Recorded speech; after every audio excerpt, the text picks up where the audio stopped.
So good afternoon, everyone. Welcome to the day 3 training program of ours.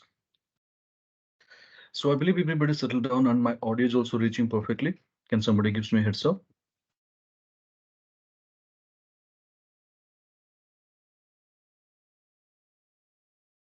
Yes, people, able to hear me?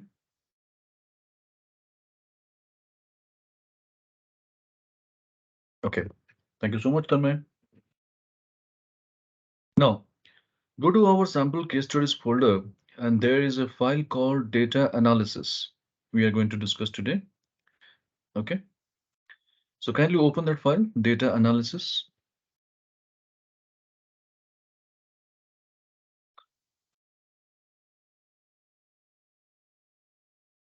So you'll be having a huge chunk of data in that sheet. Kindly confirm you have got the same worksheet opened in front of your screen.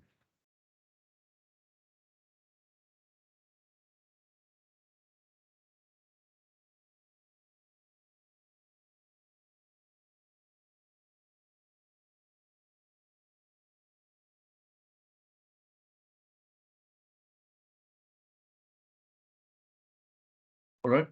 So got the file open. Now, let me give you a background story of this data, what we have with us and what is the objective, what we are going to achieve. We have first, let's have a discussion, then we'll go and work together. See, take an example. Suppose morning 9:30, I have dropped into office and my boss has called me, Prabhas, please come to my cabin. I need to discuss something with you. Well, I went to this cabin and immediately what he said that Prabhas, I was going through the monthly reports, whatever we are submitting to the management, and I don't find the quality of information.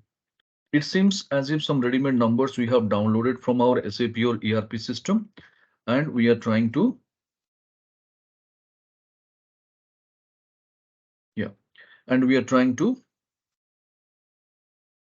present the same over there in the meeting. And in fact, in the last monthly review, whatever the data we have submitted as the reports, none of the audience was quite happy watching the same. So let's do something different this time. This is what my boss comes up with.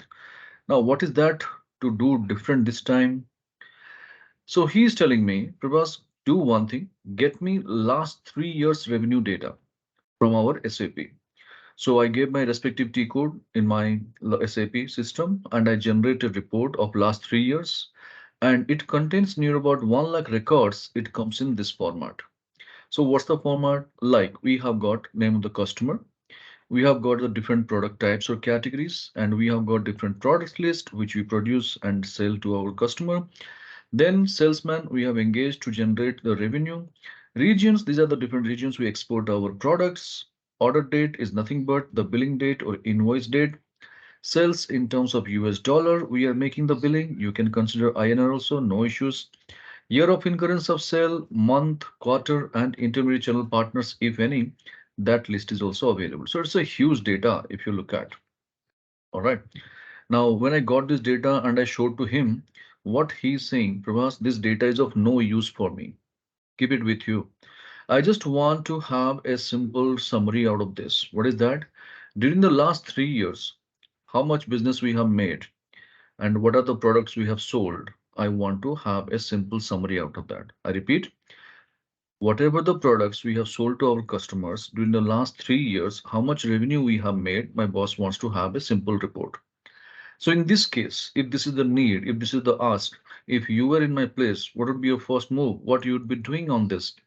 We have a huge chunk of data. We want to prepare a summary. What we do? Anybody?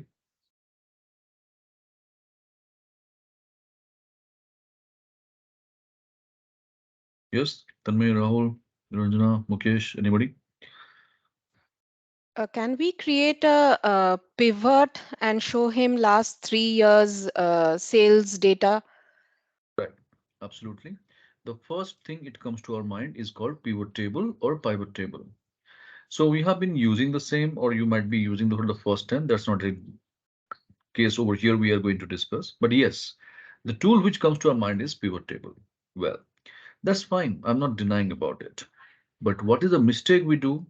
Let us first focus on that. We never realize for a while that whether our data is ready for pivot. We know we have to work with pivot, but whether data is ready for pivot, we never pay attention to that. And that leads to a lot of troubles and problems in the future course of action. So going forward, we are not going to commit that mistake anymore. So first 2 to 5 minutes understanding your data is very, very essential, people. Whenever you download the data from SAP or ERP, or you have received from someone, your customer, vendor, whoever it is, first understand your data properly. Okay. Now let's start working with it. Whenever you want to work with pivot table, people, you got to satisfy three validation rules. Rule number one, the data must contain a field header. Without field header, pivot is not possible. Without column header, pivot is not possible. And none of the column headers, no column header should be having a duplicate. So column header cannot be duplicated. Like suppose say take an example, I want to retain customer, two columns, one column customer, again one more column customer. I should name it as customer one, customer two, or customer one. There should be a unique column header name over there. Rule number two, the amount of data, whatever you have captured, kindly select along with me. Select your data, keeping your cursor control A, and ensure that in entire data set there is no blank cell at all. How to ensure that? If you remember in our day 2 we did an exercise called data clean 1. So selecting your data, go for control G, G for Goa, G for Gamma. There is a tab called special in the go to dialog box, and if you click there will be an action called blanks. You can select and click OK. So it will be taking you through a message, no cells were found. Can you please confirm, everybody? Did you receive the same message? Selecting your data, Control G, special, blanks, click OK. Did you get the message? Like no cells were found? Can you please confirm?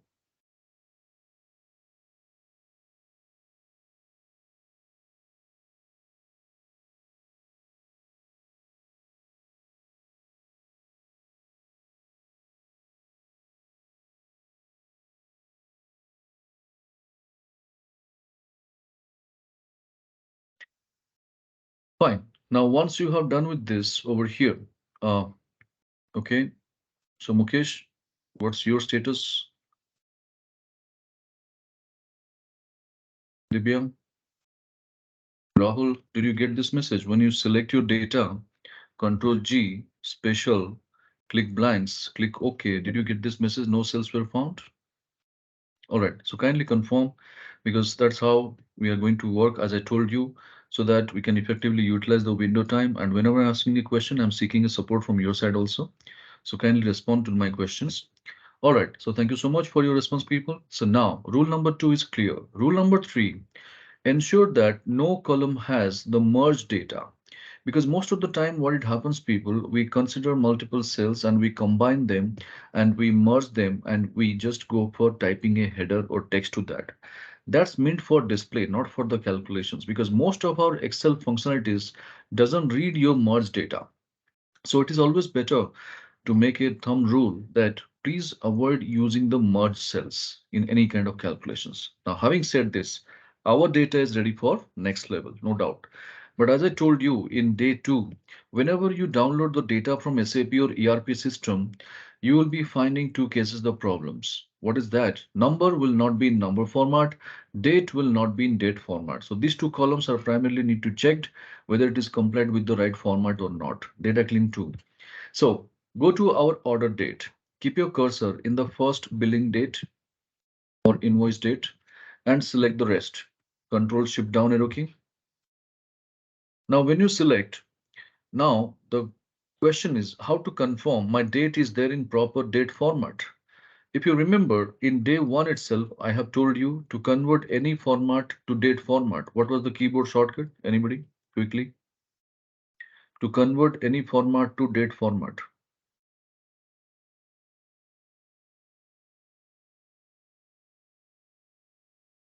Control Shift 3. See, this is the only reason Control why Shift.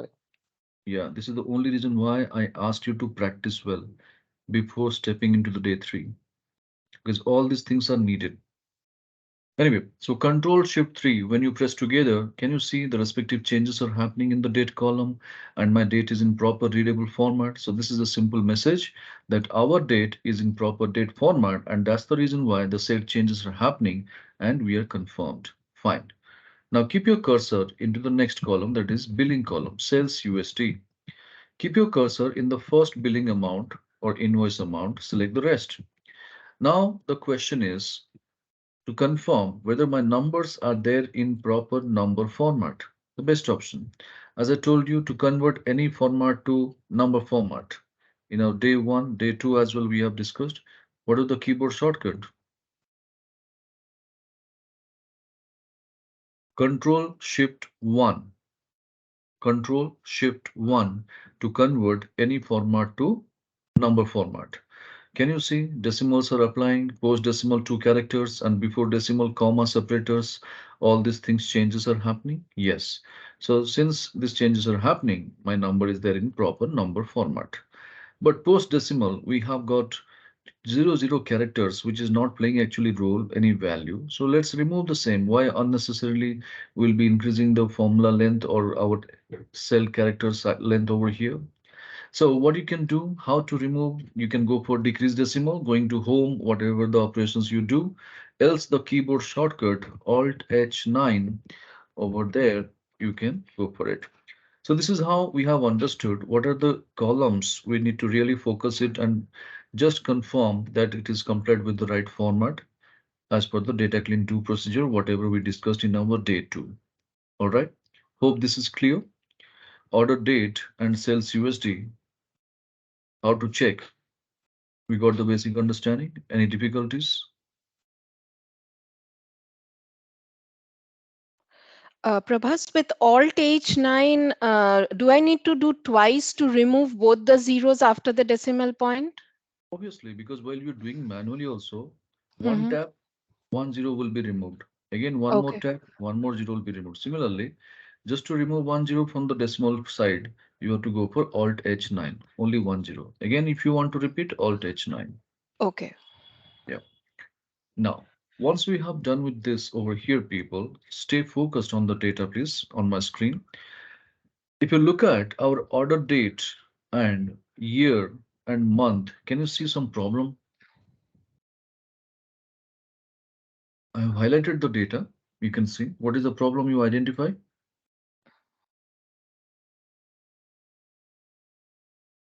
Year is showing 2014, but date is showing 2019.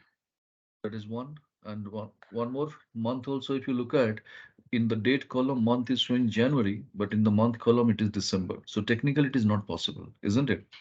So this is the place where it can, again, it has gone wrong, right? It's not about sorted, Divya. It's not the values properly appended. See, so first, let's go to the year column. Okay. Now keep your cursor in the first year and how to extract a year from a date. So there is a ready-made year formula in our Excel, and we can go for this and we can take this order date, and when you enter, this is going to give you the year value over here. And the same I can apply for the others. Double click on the fill handle and we got the things. So kindly confirm your year column is ready.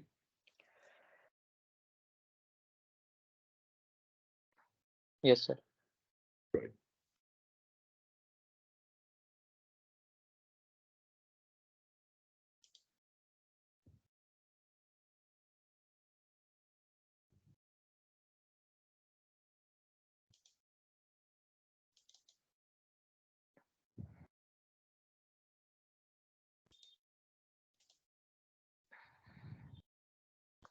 Now, next column, month. Keep your cursor in the month column, and I told you how to extract a month from a date. Anybody?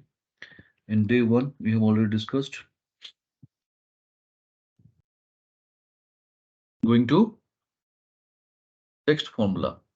So equal to text, taking the value that is over here order date, comma.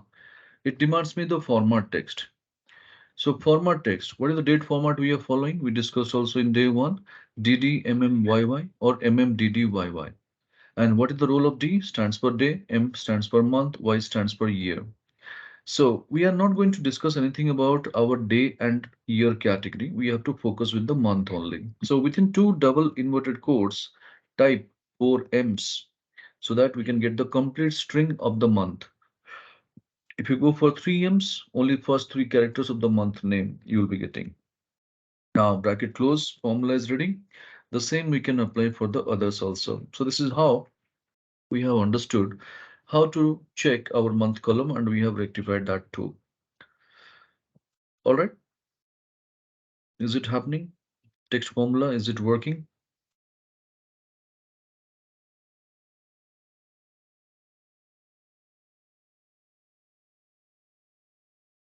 So we got now basic idea that whenever we have received some data, which are the columns primarily we need to focus it and ensure that this is complete with the right format and the values are appended properly and there is no mistakes over there. Now, considering the same over here, once our data is ready, people, what is the next thing we need to do? Let's focus. Select your data over here by keeping the cursor anywhere in the data set, Control A, and always remember that whenever you happen to prepare a pivot table, do not forget to convert your data into table format. And I told you in day two itself how to convert your data into table format. What is the keyboard shortcut? Multi DB analysis. Control T. Very good. So when you select your data and press Ctrl T, T for Tango, T for table, it will take you to a dialog box like this. Click OK, and you'll be finding your data is converted into a table format. All right. Now, having said all these things over here, keep your cursor anywhere in the data set and go to your insert. And the very first option you will be finding naming called pivot table. But there are two sections in that pivot table option. One is called icon section. The other one is called the navigation section. Always go for the icon. Do not go for the navigation section, people, because if you go for this, then some features of pivot table will be missing. So don't do that. So go for the icon. So go and click the icon, please. In the insert, going to pivot table icon. And once you click the icon over here, you will be finding a dialog box appears over there stating the entire range in a table format. You can see it is there.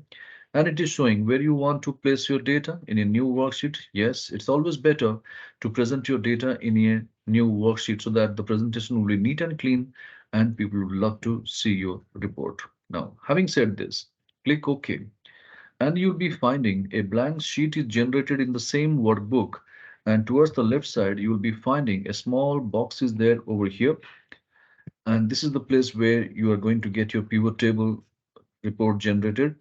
And within that you can also notice there is an option over here, a small gray color box naming called pivot table 1. So it's a message that whenever you prepare a pivot table or generate a pivot table, it contains its own unique name. Okay. And towards my right side, if you look at, we have got over here something. Just look at that, please. In the right side, there's a small box over here. This is called our pivot table field list box, where all the column headers are listed over there in this box. Now, towards my right side, if you look at, there is over here, the same small boxes kind of stops over here. These are called our pivot table field area. Now we have only one job left. What is that? The required fields for our table, I should go and drag it and drop it. Drag and drop. Drag and drop. This is the only action we need to initiate. So what we need to do, we are pretty clear. But the problem is, if you look at my layout and your layout, it's not matching. Do you agree? The layout, what I'm highlighting, do you receive the same layout on your screen? No. So if you compare and look at which layout is giving many more space to work with, of course mine. So how to get this kind of layout? Let's first bring it to the equal page. There is a settings button over here, people, settings in the pivot table field settings. And if you click that, there's an option called field section and area section side by side. This option you need to enable and immediately you will be finding just like that same similar layout mine of yours also as well. So kindly confirm, did you receive the layout like this?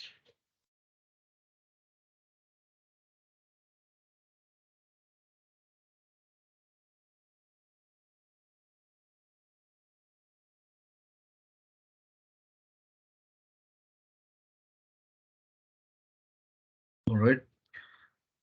Now, once we have done with this, now, as my boss was asking for the report, last 3 years revenue data means the billing column. Is it containing numbers? Yes. Then the right area should be the value area. So how to know which field to be brought to the value area? It's a simple message. Whichever the column deals with your numerical values or numbers in place, you have to bring it to the value field area because you can play around with your data in terms of formulas, functions, calculations only if you bring it to the value field area. So sales USD, what is that it is containing? The numbers, obviously. So we can bring it to the value field area. This is the first thing we should do. Then last 3 years revenue data. So we do have a field called year that you take it to the columns.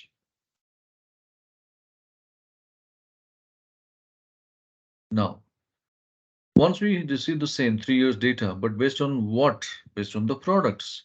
So product description, one field is there that you bring it to the rows. And you can see a very beautiful pivot table. It turns up immediately, instantly, and having the total of 3199253.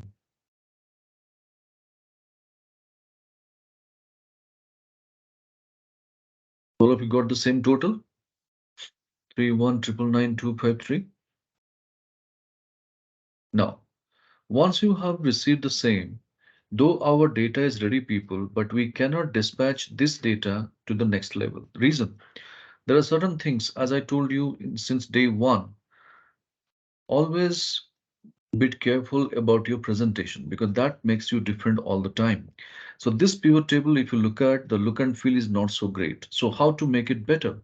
Keep your cursor anywhere in the data set. You can see in the extreme right of your ribbon tab, naming called tools, options, design, depending upon the version of Microsoft Excel you are using. It will be there, design, table, options, and then in that you'll be finding there are various styles are available. So if you go for the more button, if you go for the more button, it opens up again with light, medium, and dark. I told you in day one and day two as well. Always go for light or medium. Do not go for the dark color. And what is the reason of not opting the dark color? I told you the reason. What is that? File size will increase with dark data. Very good. So the more the colors, file size will be more. So that's why go for light or medium. So go for one medium category out of this. And if you select compared to the previous version of our pivot table, now it is somewhat looking better. Yes. So this is the minimum formatting. How to do, we got the understanding. All right. Now, coming back to the next. This Bolt, Genix Nano, Hexa, Indica, Indigo, what are they? These are our products. And if you look at the row label, it shows something else, row labels. Similarly, 2019, 2020, 2021, these are our year, but it is showing column labels. So this is again a problem or the default pattern of our pivot table. So unless and until we change the headers, nobody can understand what type of data we are conveying or what is the information I am providing to the audience. So how to bring the same name over here? Our people or expert, they will suggest you, Prabhas, don't worry, just go and change the field name manually. Don't do that. So today you will not be having the impact, but tomorrow when you go for this changing the things, it will be creating a lot of trouble. So what kind of trouble? Say if you have created a macro program to run the entire pivot table automatically, and that macro program is going to stop because you change the field names manually. Then how to deal with the same? I'll tell you a very beautiful technique. Keep your cursor anywhere in pivot. Go to your same design tab in the extreme right of the ribbon and over here, we have an option called report layout. From the left third option, report layout.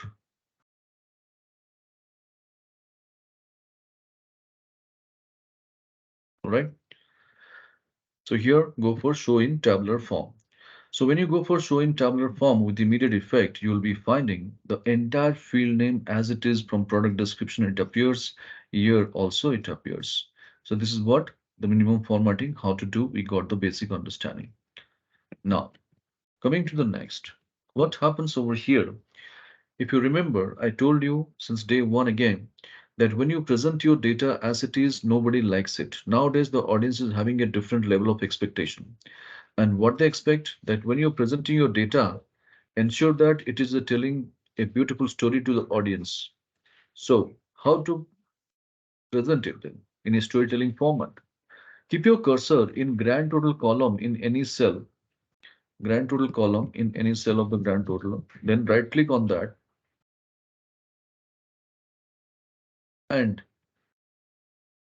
there is an option called sort and choose largest to smallest. And with immediate effect, you'll be finding a beautiful story turns up. What is that? From Indica, we got the maximum revenue, and from Jest, we have got the least revenue. So anybody, whoever is there in my audience side, even if a layman is also there sitting, he can make out what I'm trying to express, isn't it? What's it?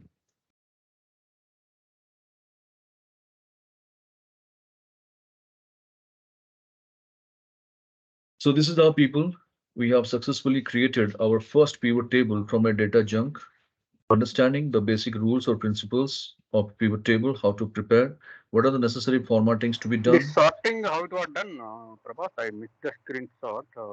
Can you tell where Grand is that total, option? keeping the cursor in the grand total any cell, right click, Oh, sort. okay, right click. Yeah, just Okay, a okay, small. this one. Fine, thanks. Yeah. So we have understood how to prepare a pivot table satisfying all the rules, doing the necessary checks with the columns, converting the data into table format with Control T, preparing the pivot table, doing the necessary formattings of our pivot table output, and then bringing the same field name as it is with the design tab operation, and then finally presenting the data in a storytelling format, we got the clarity. So kindly do one thing over here. Go to our sheet tab, sheet one, whatever it is written. Please name it as it is what I'm typing. Pivot one within bracket. You have to retain this. Okay. So now our first pivot table is ready. Any doubt, any queries in our first pivot table, people? Anybody? All clear? Make sure you are working with me and you have got the same page. Don't miss anything. Don't skip anything.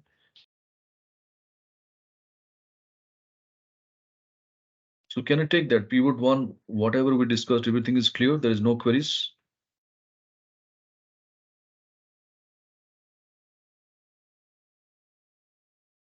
Okay. Now, once we have done with this, let's go for selecting our pivot one sheet tab, holding the control button, drag it to the right. You got another pivot ready immediately called pivot table number two. Select pivot one sheet tab, hold the control button and just drag it to the right. You'll be getting a copy of pivot one naming called pivot two. All of you got pivot two?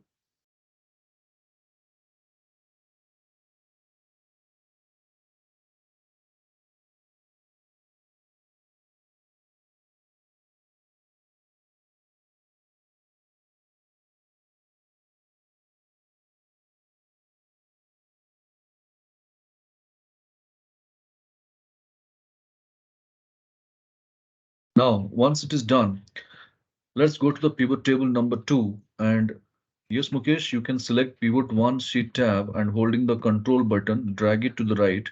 Pivot two will come over here. If it is not generating, you're unable to do, no worries. Just right click on pivot one sheet tab. There's an option called move or copy you will be getting. Click that move or copy, and then you will be having an option over here. Okay, done. Great. Now, pivot two. Let's discuss people what else we can do with regard to pivot table. So consider that this is what I have presented to my boss. He's quite happy. The way I have taken the presentation like 3 years data in 3 columns and all the products in the rows, he's able to analyze the data and he's quite happy with that. And we know one thing, when boss is happy with our work, so what happens? Immediately, the expectation level goes high, workload increases. And same thing happened with me. So what he said now, stay focused, please. He's saying, Pravas, you have given me last 3 years revenue data. Yes. But I want to do some deep dive analysis on that. I want to go for some macro level of analysis on the same. So what is the meaning by deep dive analysis? See, year-wise data we have given. If I want to go in depth of that month-wise data also I can analyze. This is what called macro level of analysis. So first thing first, we need to check, keeping the cursor in the pivot, check, do we have a field called month? Yes. That one you bring it to the row area and immediately you will be finding your pivot structure changes. Confirm? When you bring your month to the row area, did you receive similar out, output over here?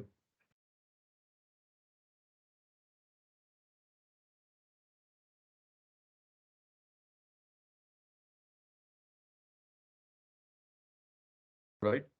Now, once you have got this, let us analyze this report. Remember one thing, people, whenever you prepare a pivot table, each and every pivot, they have their own unique story. So before dispatching the report to the next level, you need to understand what kind of story our pivot table is going to convey to the audience.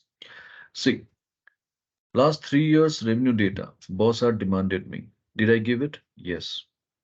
Then it was his immediate demand. Next is the month column. Do I have that? Yes. But if you see the overall picture as a larger picture, if you see what happens from this pivot table, if you look at, I am still emphasizing upon the product description. Though month column is there, month has become secondary.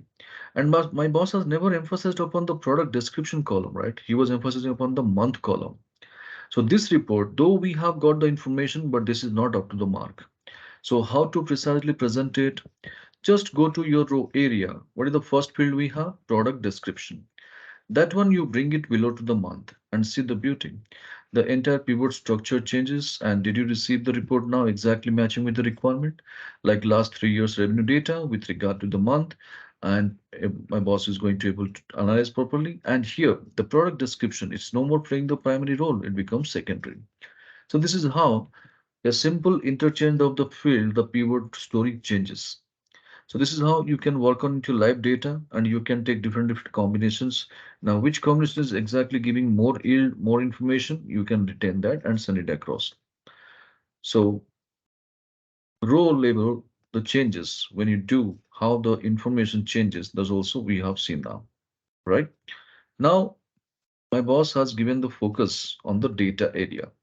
So when he's looking at the data people, he just finds there are so many places blank cells. You can also see on your screen, there are so many cells we have blanks. Now, why there are so many blank cells? Any idea? We have confirmed before starting the pivot, one of the rule was we discussed there should not be any blank cell, but still we are getting some blank cells. What is the reason? Anybody?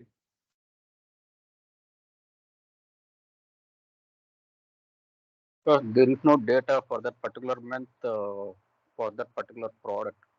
One of the Simple. reason.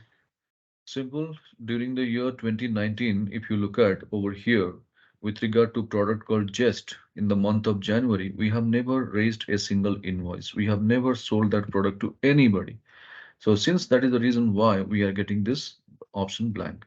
So it's not necessary or mandatory that in pivot table each and every cell should have the cell value, right?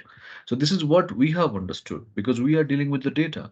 But when I'm presenting the same to my audience, I can't expect that audience also will be in a similar position to understand it. They will have this kind of questions. And I have to keep explaining the same thing again and again. Now, whose premium time is being wasted? When I have to explain to 5 different people, suppose I have sent this report to 5 different people, I need to explain 5 different times. So definitely my premium time is being wasted. But my time is not my time, it's the organization's time at the end of the day, right? But who is held responsible behind this wastage of time? Can I blame to my audience at any point of time, people? Do you believe? Can I say to my boss, sir, I'm not getting the right type of audience, so they don't understand my data. So please don't get me this kind of audience. Can I say something like this? No way. Whatever we are creating people, this is meant for the audience. It's not meant for us, right? So we need to know our audience very well, that's for sure. But this presentation, how to stop people asking the unwanted questions, that is the major objective right now. So if you want people to stop asking questions like this, then it is our primary duty to replace all these pivot blanks into a predefined text, 0, hyphen, nil, not available, not applicable. Then only people stop asking questions. But how to do that? Here, find and replace will not work. And neither we can go for copy paste special value, then go for find and replace applications. The best option, what you can do, keep your cursor on the pivot anywhere, go for right click.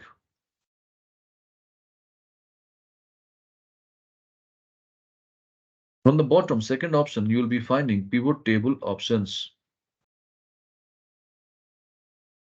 And when you click that, it will take you to a dialog box. You also find over here one option called for empty cells show. One box is there, empty cells show. And there in that box, anything, whatever you want, you can define over there. 0, hyphen, nil, not available. But I would suggest go for 0 since we are dealing with the numbers. And the moment you click OK, with immediate effect, you will be finding your entire pivot table, wherever you have the blanks. Now, is it replaced with 0? Right click, pivot table options, and for empty cells show. Hope this is working. All of you able to do that? Any concerns, any queries?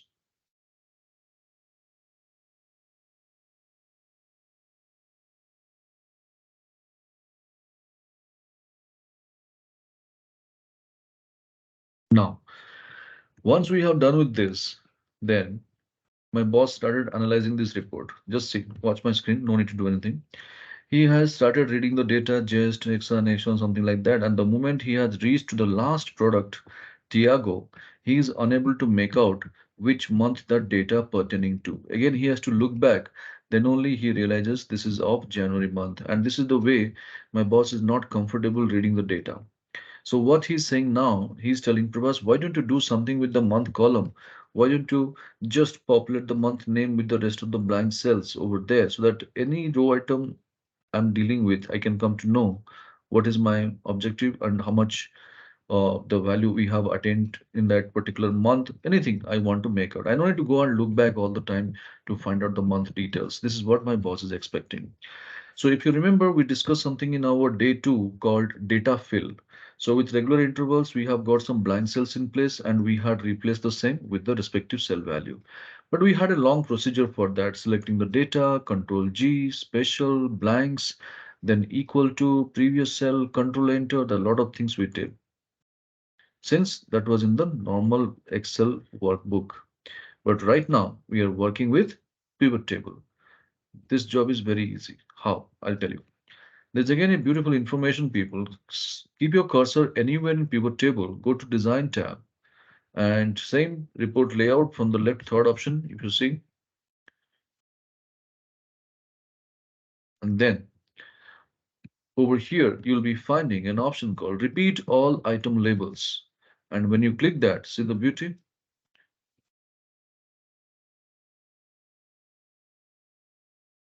So do you get your entire month column wherever the blank cells were there? Is it getting replicated with the same month name?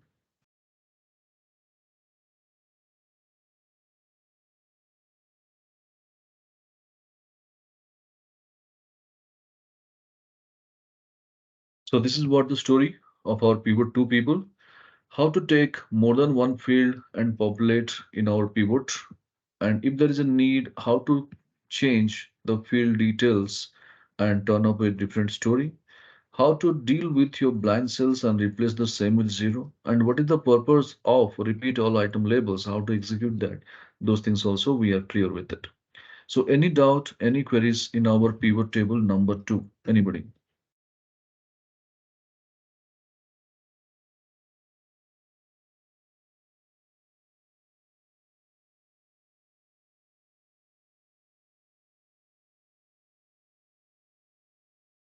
Fine. Now let's do one thing. Go to pivot 2 sheet name or sheet tab, holding the control button, drag it to the right. You'll be getting another pivot table, naming pivot table number 3.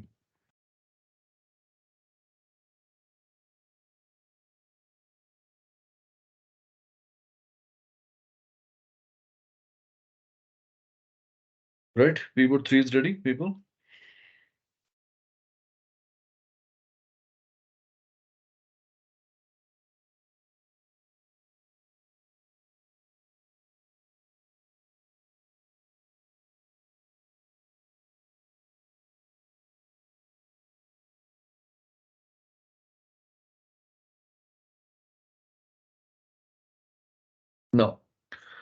Let us go and discuss what else we can do with regard to pivot table. See, this is what the report I have submitted to my boss. My boss is quite happy watching the report in this pattern, saying that Pravas, this pattern is really good.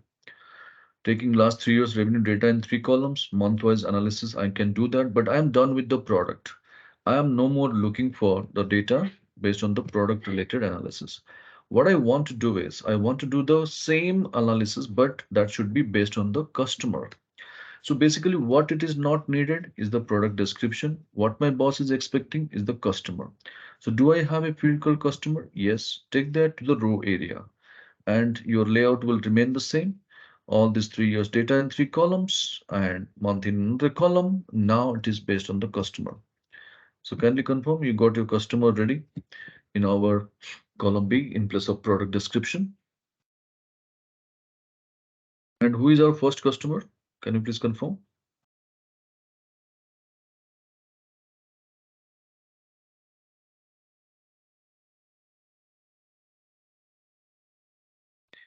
Is it Al Hamid Automobiles for all the people? Now, once you have this, let us first focus on the report. No need to do anything, just watch my screen. My boss started working with one particular customer, Al Hamid Automobiles, 2019, in the month of Jan, no business. Feb, some business is there, good sign. In March, again no business. April also no business. In the month of May, no business. June, again no business. In the month of July, we got something. So after Jan or Feb, there are near about 4 or 5 months we do not have the business. And the moment he scrolls down further, he has to scroll down 12 times. Can you see that? So a particular customer's data, if he wants to analyze for the whole year, he has to scroll down 12 times. So this is what my boss is not interested in doing, and nobody will prefer to do the job if they want to look at the report. So what my boss is saying to stay focused, he's saying, Pravas, this data you have created, no doubt, very good, but it is not giving a comfort zone to work with. I have to navigate a lot. I have to scroll a lot. Why don't you do something with this? So whenever we open the file, it should show the entire picture. I don't need to navigate much. I don't need to go here and there. So if that is the case, then how to deal with this? How to create a better report? Just see. So over here, if you keep your cursor over here, then you can notice in your row area month is there, correct? That one you take it to the column area. What happens now? You can see the entire list of customers' names appears in one column.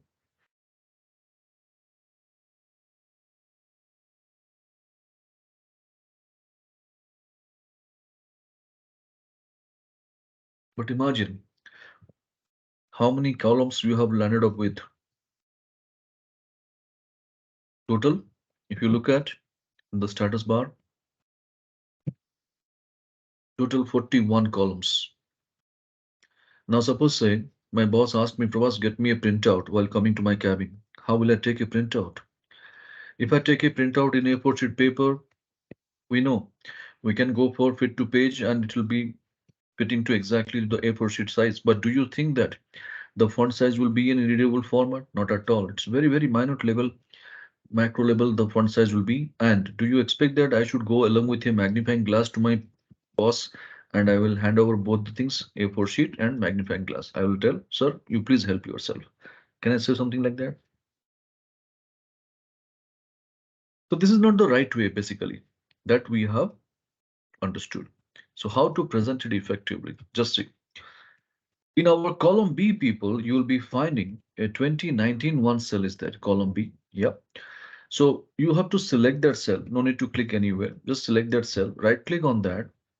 There is a beautiful option we have called expand and collapse. And within that expand and collapse, we have an option called collapse entire field. And with immediate effect, you will be finding the entire 3 years data of 39 columns just clinched into 3 columns. And any point of time, suppose my boss wants me, okay, Prabhas, why don't you just show the data only for 2021? So I can click on this plus symbol. This is called radio button. This plus symbol is called radio button. I can click that. and immediately that your data alone will be expanded. Now, what is happening? We are not showing the unwanted data to the people. Unwanted questions are not going to come, that's for sure. One. Second thing is when you go and present it and your presentation is done, if you want to restore the data, yes, you can click on the same radio button and you'll be getting your data restored. So this is how people we have understood that how to make a precise presentations by using this expand and collapse button. All right, so give it a try.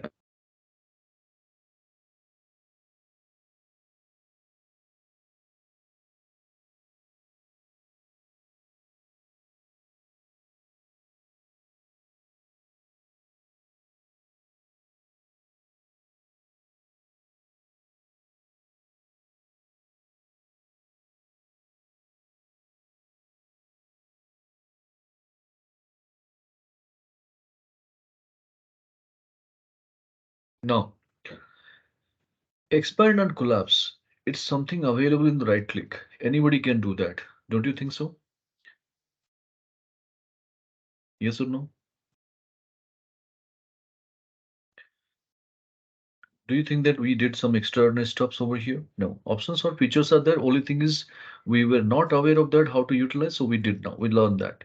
But now my question is, when something is available in the right click, anybody can do that. But as I have been always emphasizing upon, how to make your presentation different from others. So think about it, look at the data and tell me what you could do over here so that it will be different from others. Give me your opinion.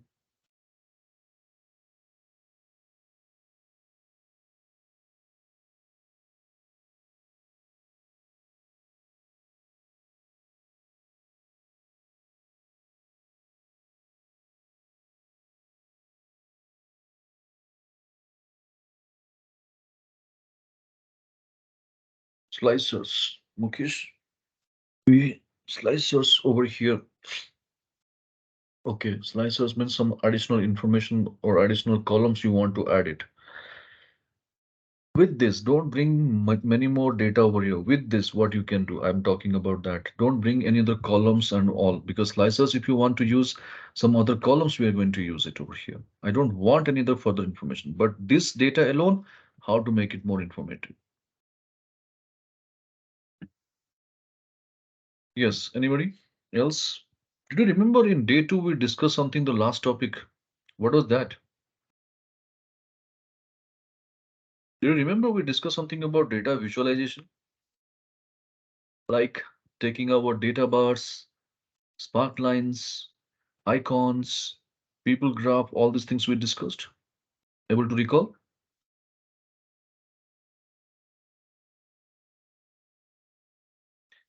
So it is a confirmed information for me.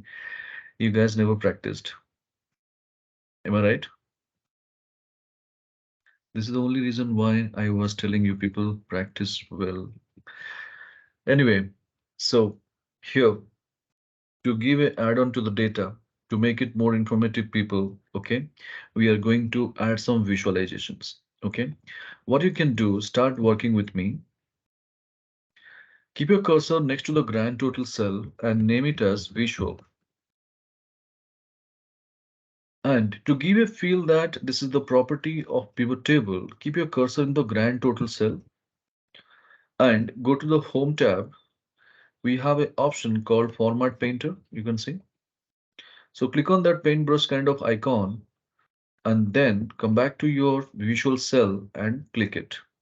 So this will be applying the same format what you have existing in the grand total cell. So just to give a feel that this is the property of pivot table, nothing else. Okay, the first thing has been done. Visual column has been applied with the necessary formats.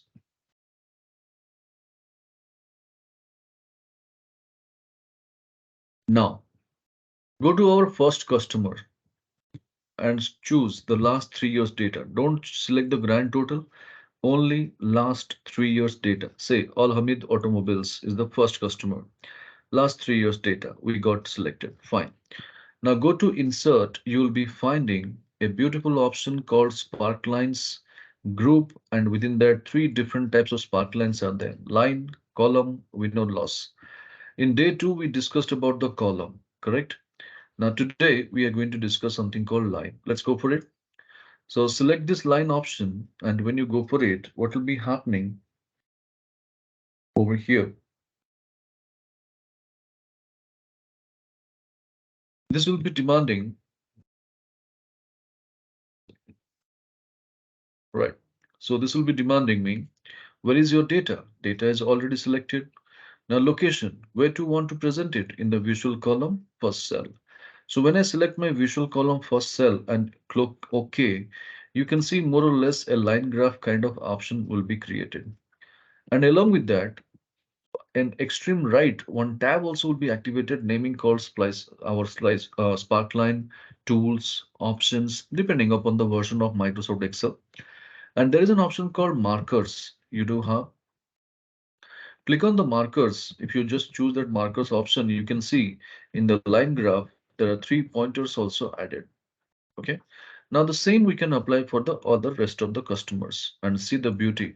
When you present it to the people, people will love to see this column and this column. Nobody's interested to read these intermediate columns, your boring numbers, lakhs, billions, millions, your crores. Nobody's interested to watch that because people don't have time to go through this and read this, remember that, and make out the story. So here, how it has been so expressive. Just see. If you look at Al Hamid Automobiles, what is happening compared to last year, it shows the consistency over there. But if you look at the Arya Motor case, gradually it is increasing trend. It's a good sign from the company perspective. Whereas Bavaria Motors, what happens over here, it is going drastically down. Why? What is the reason behind it? It's a serious issue. We should check with this particular guy. Now, if you look at Dalma Motors, the same story. But if you look at Gurudev Motors, Kunoch and Lexus Motors, they are showing the consistent growth compared to last year over here again. So it's a good sign how they're making such kind of good business in this area. We could also find out that's called your analysis over here. All right. So this is an add-on to the data and the same if you wish you can carry to your PowerPoint and make a meaningful slide. And the beauty is it is not going to make your file size heavy, but yes, giving you more add-on to the data kind of information. So kindly confirm you're able to do it, everybody.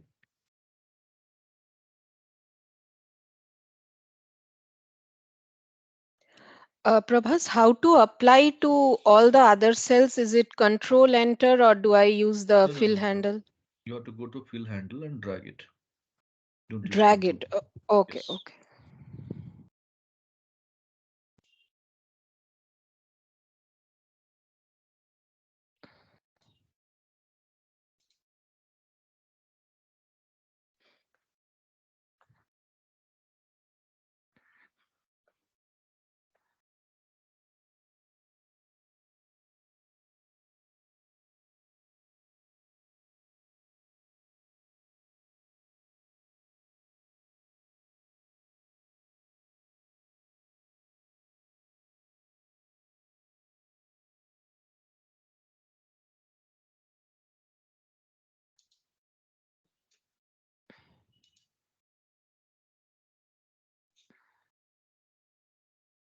So is it working for everyone? Any doubt, any queries, or anybody is struggling, need my support? Do let me know.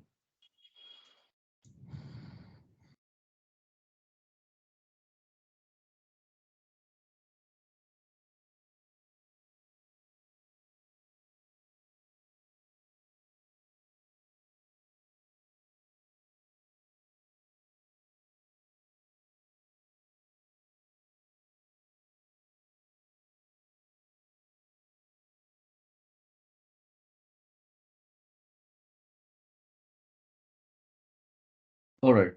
Now, once this is done over here, people, what's next? Let's discuss.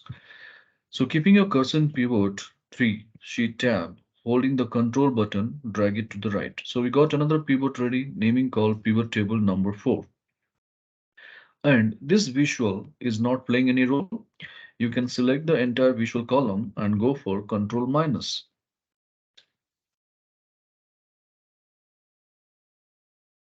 All right. So pivot 4, let's remove the unwanted fields like remove customer checkbox you can deactivate, remove month, and then bring product description to the row area. So whatever the first pivot table we had created, the same thing we have brought it over here. So kindly confirm your pivot 4 structure is ready so that we can proceed.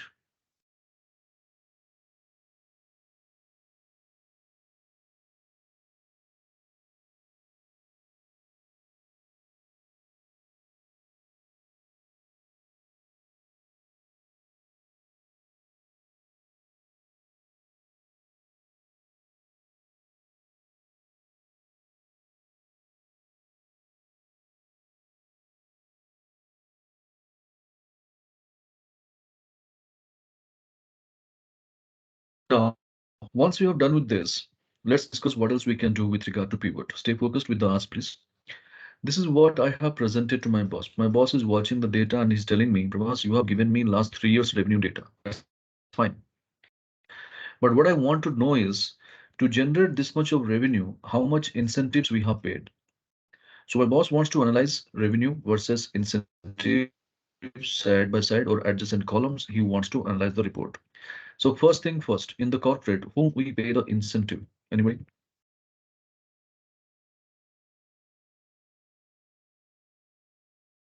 Is it to the To the sales salesman, sales salespeople? Yeah, absolutely right. So whom we have given, boss is not having any kind of concern for that. How much we have given, he wants to know that. All right. So now the first thing first, do we have a field called incentive? Check it out.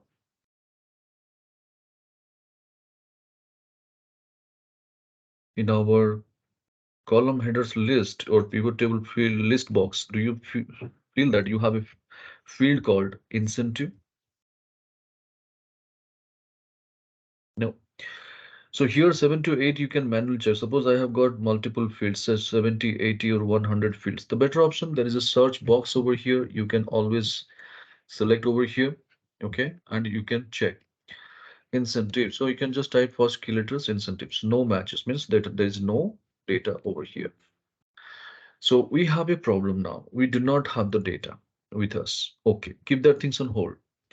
Now suppose say in our organization we have a uniform policy. It's a global policy that whoever the salesman, they are working in the northern region or southern or eastern or western or central zone, wherever they are working with, whatever the invoice they make or they raise the invoice, they will be entitled for 2% incentive upon that. If the invoice value of 100 rupees, 2 rupees will be automatically credited to his account like this.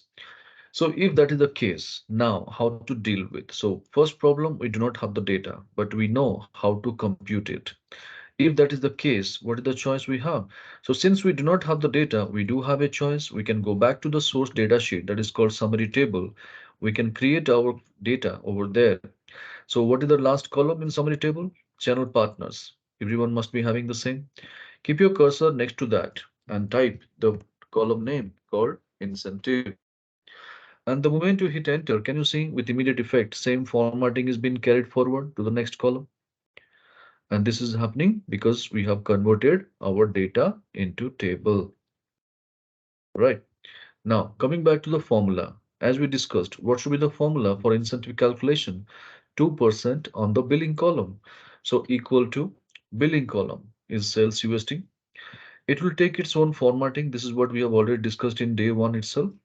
And then multiply by how many percent is 2%. And then the moment you hit enter, you will be finding it is not only applying to a cell, but also the entire column. And why it is happening? Again, because we have converted to table.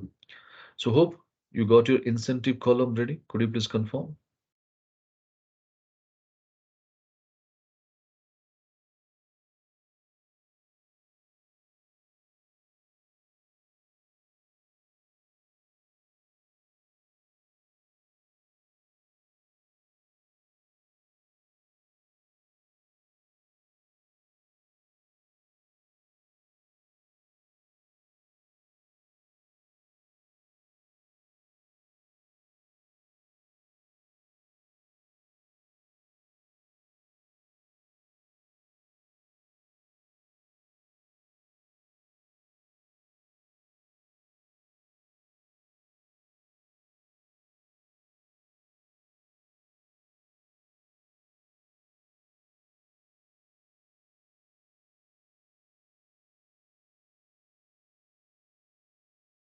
Now, once we have done with this over here,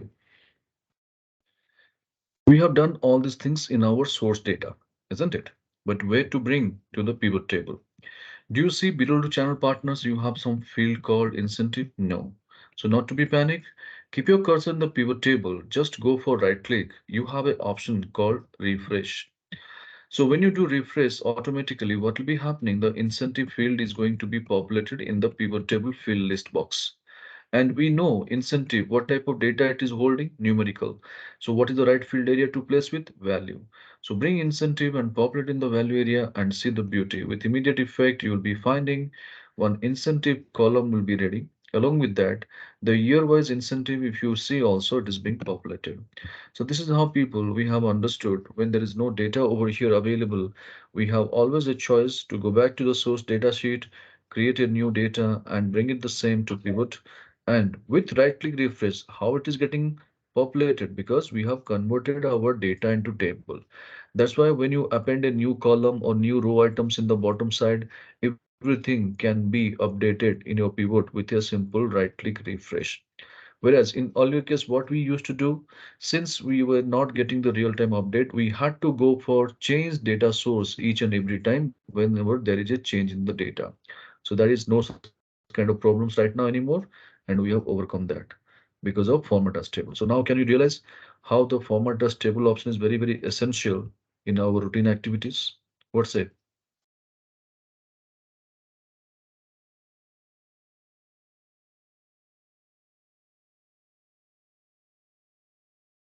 So pivot 4, is it clear what we did? Any doubt, any queries?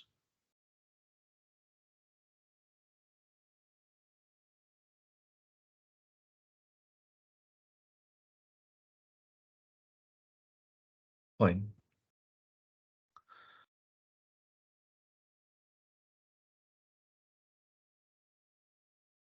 Yes, Ranjana, Divya, what is the status?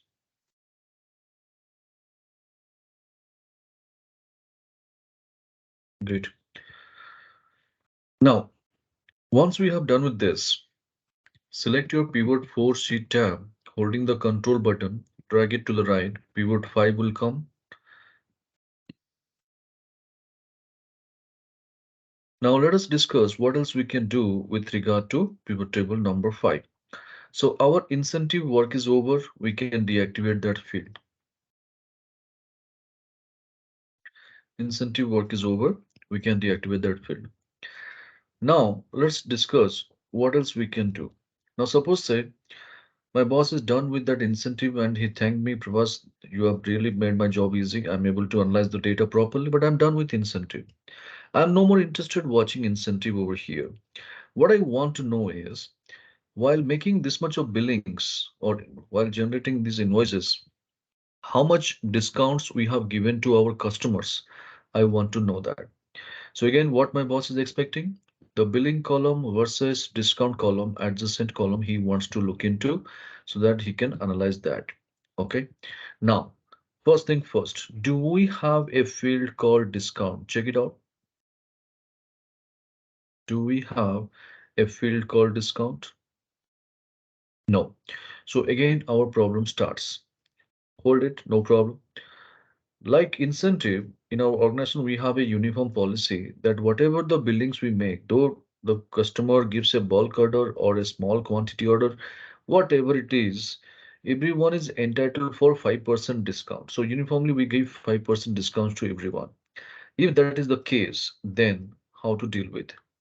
So if you want to bring the discount column, what is the choice we have? Can we opt the same procedure like what we have gone for incentive? Like taking a new column in the source data, defining the name called discount, applying the formula, bringing the same to pivot by simply right click refresh, then populating into the value field area. We could do that. So roughly how much time we are spending? 2 to 5 minutes. So one end, our 5 minutes of quality time is being spent. It's a waste of time. Yes. And besides that, when you go to the new column in your source data sheet and apply the formula for 1 lakh times, your file size is also getting heavy. Yes, file size is also getting increased, right? Now, having said this, what we did for incentive calculations people, Our expert suggests us to do the job like this. But Microsoft Excel never recommends for that. Reasons I told you. So now the question is, without creating the source data, if I happen to get a column in pivot itself, naming called discount, how to do that? So one thing, I do not want to create a manual column over here discount. Whatever I'm going to create the column called discount, that should be the property of pivot table and I should work further even. So if this is the need or ask how to deal with the same, very helpful, just watch my screen. Keeping your cursor anywhere in pivot table, anywhere. You can notice on your ribbon tab, there will be an option called pivot table analyze or analyze depending upon the versions of Microsoft Excel what you have.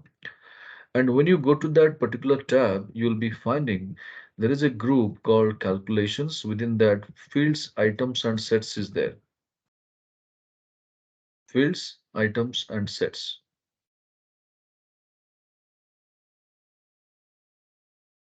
Then, if you go and navigate through this, inside there's an option called calculated field. Click on that.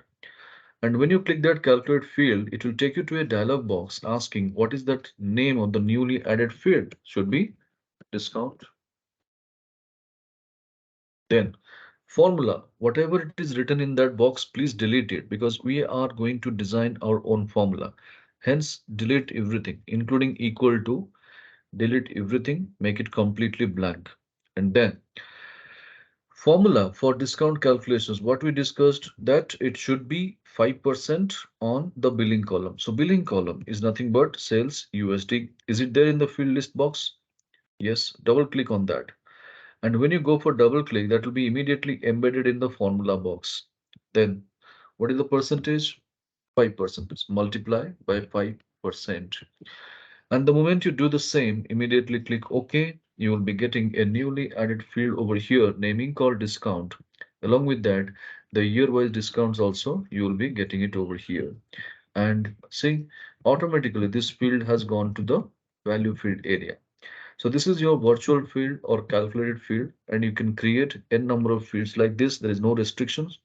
And the beauty also, if you look at in the source table, there is no such kind of field called discount. So that is how people, whenever there's a need, you can keep creating multiple columns like this. So kindly confirm everything is working fine. Any doubt, any queries, feel free to ask.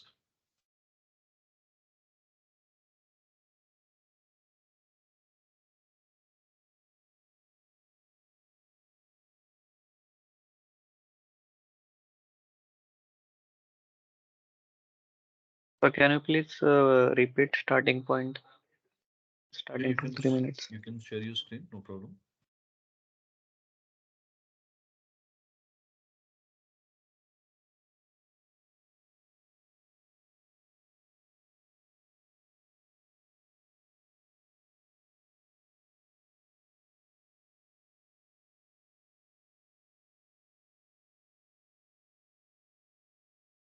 Yeah.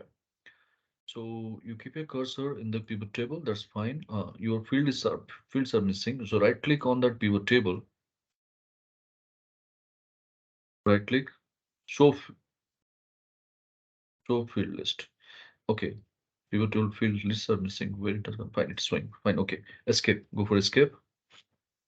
Again escape. Yeah, go to pivot table analyze, the second last tab from the right. Fields, items, and sets towards your right, little bit right, little bit right. Yeah. Navigate through that, calculate field, name the field as discount,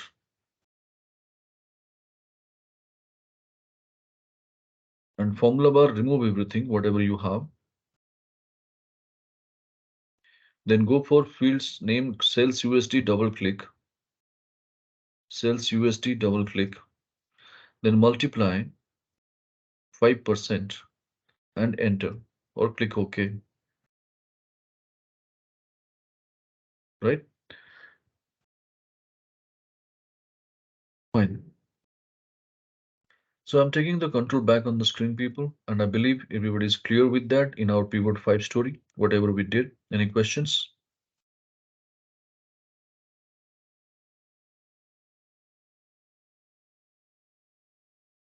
Now, let's do one thing.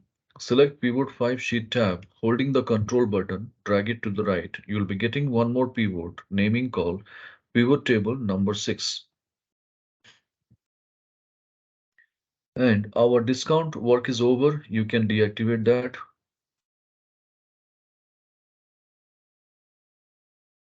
So we got our first pivot table ready. So there was no question in pivot table 5.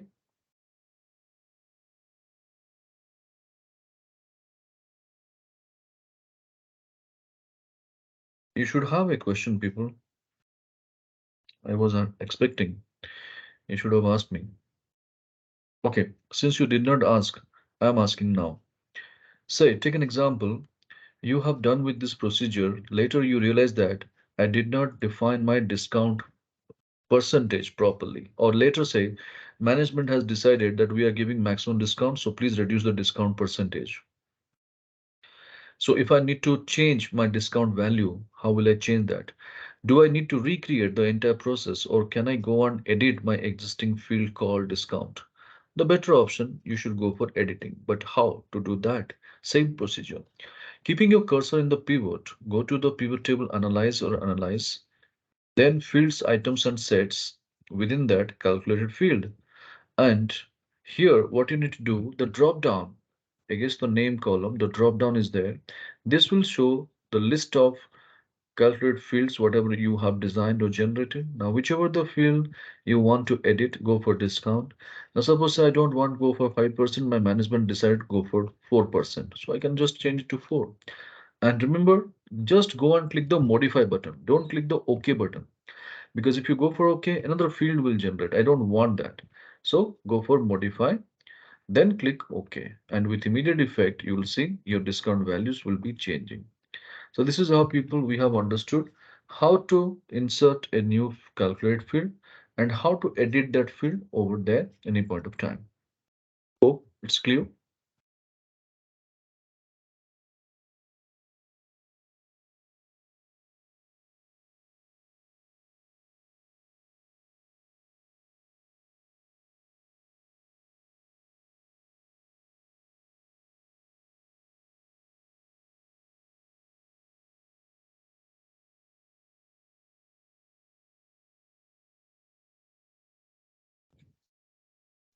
Prabhas, could I share my screen quickly for Yep. this last step?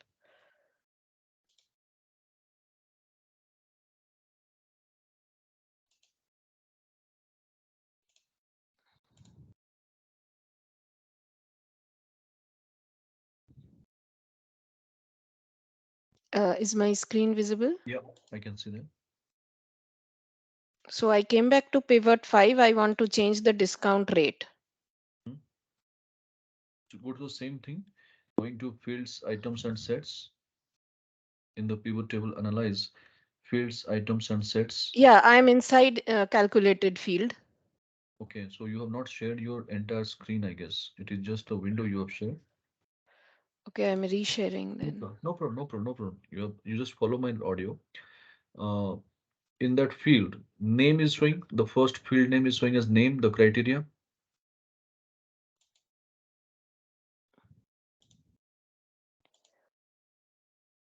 One sec.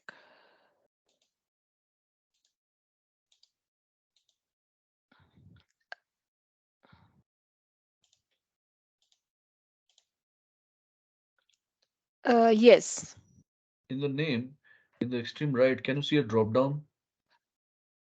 yes, Is it showing the field discount already there? yes, I selected it. Right. Now go to that formula bar where it is showing 5%. You have to change it to 4%. And in the right side, you see there is a modify button option is there. Yeah, yeah. Click modify and then click OK. Automatically, the values will be changing of your discount column. Okay. Right.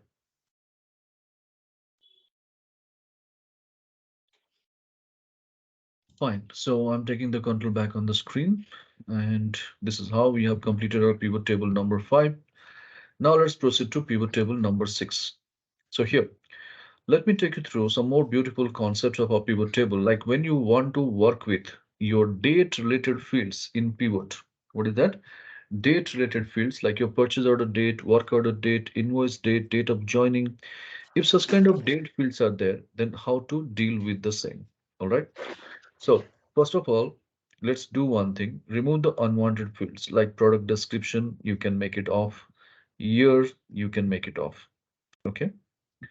Do you see a field called order date above to the sales USD? Do you see a field called order date above to the sales USD column? Yes, we do have. Now bring that to the row area. Bring that to the row area.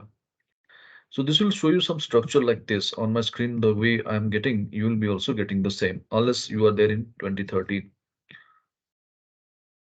All of you are getting the same structure. When you bring order date to the row area, we are getting the structure like this. So this structure of data is of no use for us. So now, how to customize this report according to the need? How to show our date with a proper hierarchy methods? Just see. Go to one of the year in the pivot table and select and right click upon that. We have an option called ungroup. We have a option called ungroup. First you go for it. Now it will neutralize your existing pattern and it will give you only the invoice date wise the amount. But that will be running in pages, 1 lakh records of last 3 years in this format. So definitely this is not the right way to express with, isn't it? So what you can do, keep your cursor in one of the date and then go for right click. There's an option called group. There is an option called group. So when you click the group button, you will be finding a dialog box appears stating your first invoice date and the last invoice date over here populated. Below to that, we have got the category called month alone is in selection. You can see.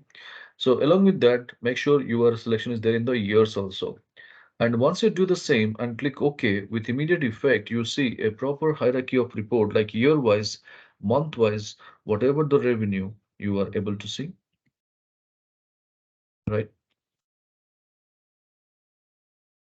But the problem is when I presented this data, my boss started expecting something more. What he said, Prabhas, no doubt this report pattern is really good. Year wise, month wise records I am able to see. But I want to see one more hierarchy. In that particular month, the date wise records also I want to see. So that is called one more hierarchy of the date records, how to create it. Do one thing, keep your cursor in any of the year, right click upon the same. Again, go for the grouping button. Do you see one option called over here, days? In the category, it is not yet selected. So you can select that. And that's it. The moment you click OK, it will be taking one more hierarchy of report called your day-wise records. So year-wise, month-wise, day-wise, the entire record. So this is called your proper hierarchy of your date-related records. Kindly confirm you are getting the same layout.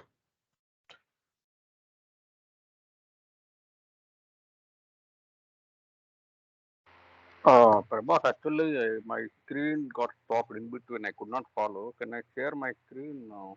Yes, yes, please do that.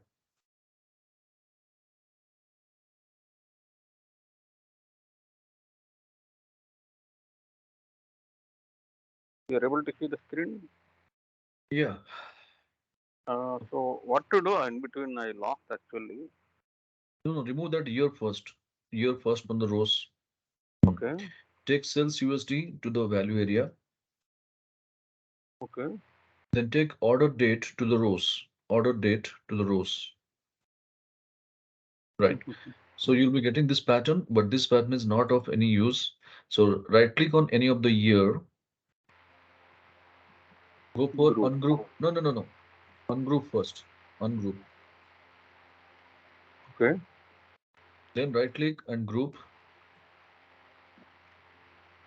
And then select days and years as well. okay. So you'll be getting a proper hierarchy of report, year-wise, month-wise, date-wise records. That's it, right? Yeah, Okay, okay. Okay, thank you. fine. Welcome, no problem. So I'm taking the control back on the screen, people, and I believe everybody is getting the similar layout, whatever I showed on the screen. Any concern, any queries, or any questions running in your mind? Helpful?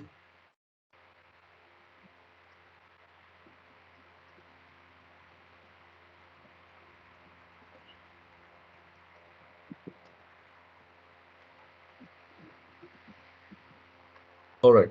So pivot 6 looks fine, no issues, more helpful while presenting our information. But one thing you have to always keep in your mind, stay focused on my screen, people. See, when you go for your date fields in customizing like this, you will be generating three fields in your pivot table field list box. It again depends upon the versions. Okay. Now, if you believe because of that date field, these fields are generated, these are not your real time fields. These are your virtual fields. Okay. And if you want to analyze your data based on the years and months, don't take these fields. Don't ever take these fields. Always take your ready-made field which you have called year and month. You should take all the time these fields. Now, how to differentiate? Simple. This is called year and month. This is here years and months. Okay, only the differences of S, singular and plural. So whenever you want to analyze, so these things you have to keep in your mind. That's the only thing. Okay. Now, once you have done with this, pivot 6 is ready. Let's do one thing. Select pivot 6 sheet tab and holding the control button, drag it to the right. So we got another pivot table, naming called pivot table number 7.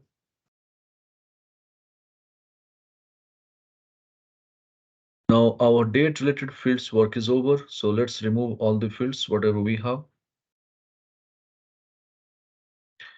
and bring it to the first pivot table.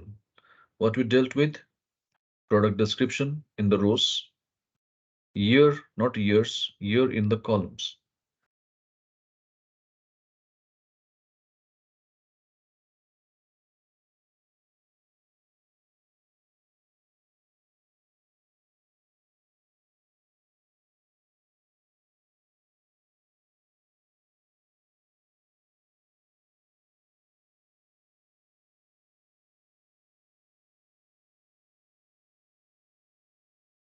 All right. Now, once your pivot is ready, let's discuss what else we can do. Now, again, I'm going to take you through a beautiful concept of the pivot. Just stay focused. Now, this is what the report I have prepared and I have presented to my boss. He's quite happy. He's telling Prabhas this layout is really fine. Taking last 3 years data in three columns and taking all the products in the rows, I'm able to analyze and I'm happy with this layout. But you have given me only one pivot table. So what I'm expecting is this kind of pivot table should be there, but that should be based on the salesman. So salesman wise pivot table, my boss is expecting. So if you are clear in one line, if you want to say what he's expecting, nothing but suppose say I have got 200 salesmen, he is expecting 200 pivot tables in this format. Okay.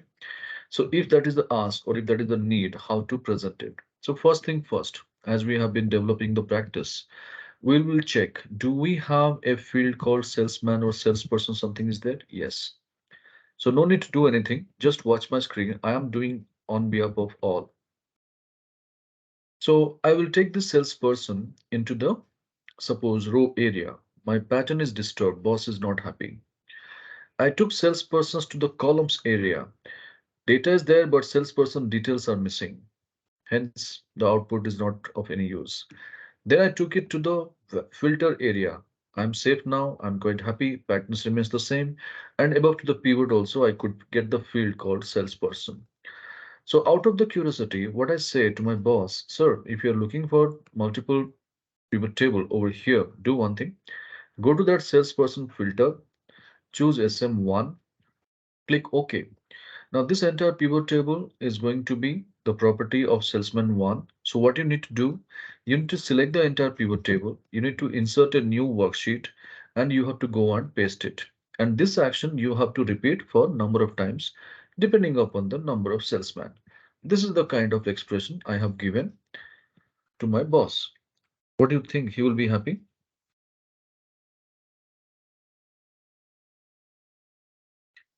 The way I have explained my boss to do the job, do you think that he's going to be happy?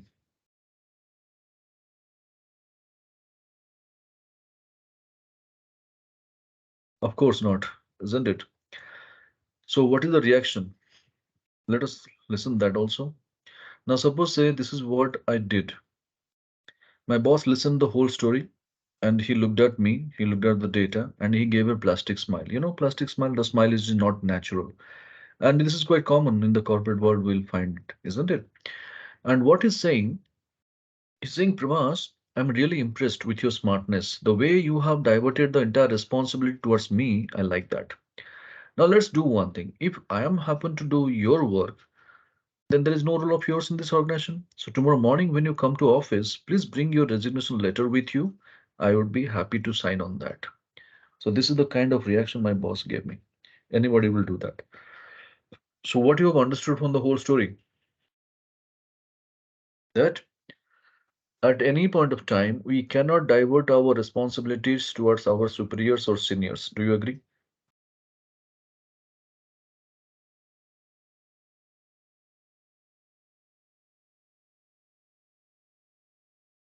Right? So now the objective is how to deal with the same. So the objective is now how to export our pivot table data into multiple reports on a click of button. Now, if you go and think about the volume of task, the pain, I'll tell you, just for the timing, realize what I'm saying is, what's the task? Suppose say I'm working with a global report. I have got 200 salesmen, okay? And what my boss is expecting from me, I'll tell you, job number one, he is expecting that I should go and insert worksheet first. How many? How many people are there? 200. So I should go for 200. Then job number two, over here, I should go and copy the pivot table and I should go for paste it for how many times? 200 times, total 400. Then he's expecting that I should go for working with the filter with the salesman name, the 200 times, total 600. That's also not enough for him. Finally, he is expecting that I should rename all the worksheets with the salesman name that to 200. Now think about it, how much time it will be taking if I really need to do this work. If you are in my place, yes, Mukesh, how long it will be taking for you? Make a rough estimate.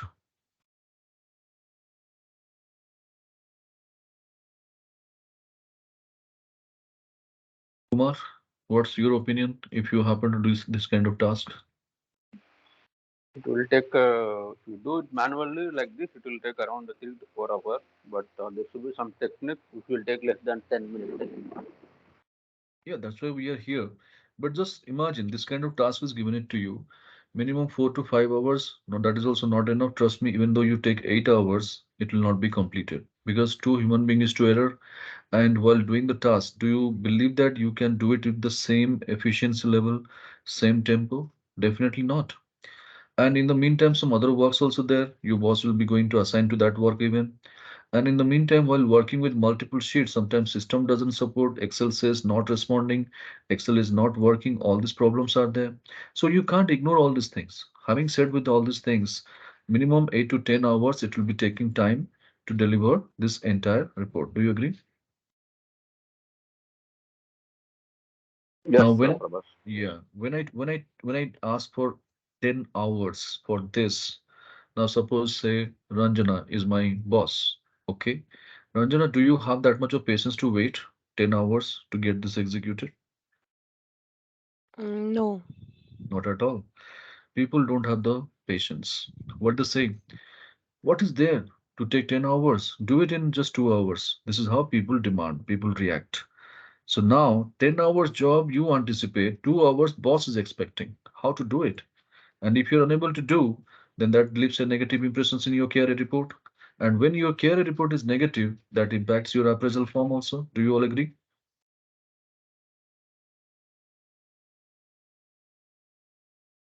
So in this case, my friends, if I'm able to help you doing the same job, the entire 10 hours job in 10 seconds, yes, 10 seconds, are you going to save a lot of quality time? Of course, yes. So that's what we are going to do now.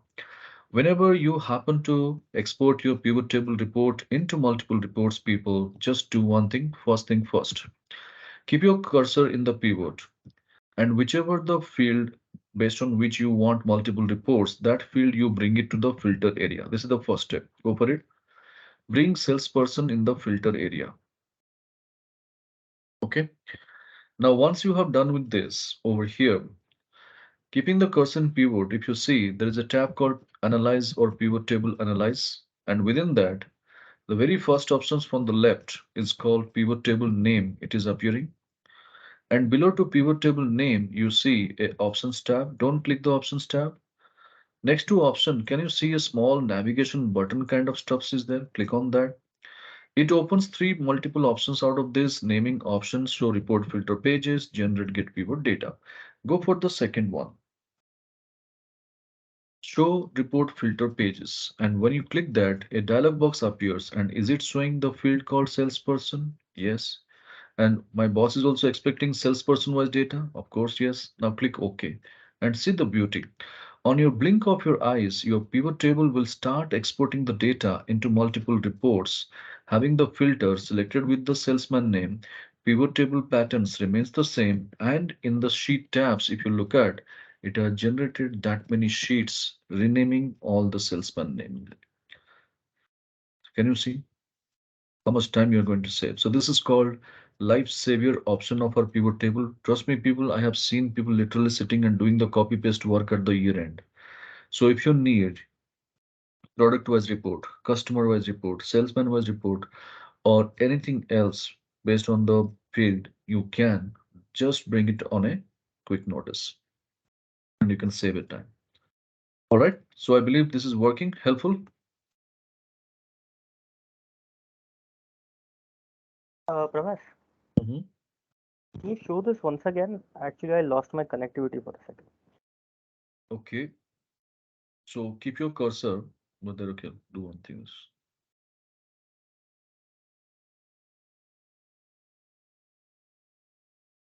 See, first keep your salesperson in the filter area. Okay. Then you got your field populated in this pivot table. Above to the pivot table filter box is there one. Select that cell. Don't click the filter, just select that cell and go to pivot table analyze in the ribbon menu. What is the first option you see in the left? Is it showing pivot table Uh, name? yes, Below to pivot table name, do you see a options tab? yes, Not don't click the options tab. Just next to option, do you see a small navigation button? yes, Click on the same. Do you see an option called show report filter pages? yes, Click on that. Do get dialog box over there. And within that box, do you see a salesperson field is selected already? right. Now click OK. And you will be getting all these fields generated based on the salesman, number of salesmen, that many reports will be automatically quickly generated over here. Patterns remaining the same, filters selected with the salesman, your sheets also renamed with the salesman. Yes, got Yep. it. So this is how department wise, cost center wise, BU wise, customer wise, anything, any report you need, you can bring it on. So pivot table number 7, the story is clear. Any doubt, any queries from anybody, people? But creating so many sheets, suppose assume that there are 200 or 300 like this, and creating 300 sheets like this, no, it will create a lot of size also, right, Prabha? So Obviously, you are not going to retain everything in one file. The objective is, see, what is the objective for this kind of reports? Basically, you want to send it across the individual reports to individual salesmen and you are trying to get their feedback. Like this is the target you had got and this is what your actual achievement. Why? There is a underachievement or overachievement. What are the necessary reasons behind the same? So sometimes we go and collect the feedback from the people. So this place, this is going to help you. The other way, if you look at from the finance side, suppose I'm looking for my customer wise, the balances, confirmation of the balances. So customer balance report, I'll be sending it across to each and every individual customers and I'll be taking their consent or acknowledgement. Okay, the balance is matching or there is a difference, whatever it is. The objective behind that, this kind of works. We are not going to retain all this file on all these reports in one particular workbook. So we have to go for one more next level. What is that? Instead of having individual sheets, we are going to export into individual files. Like say what I'm trying to say, just watch my screen. Now I have got it over here, this pivot table. Okay, just 1 minute. No need to do anything, just watch my screen.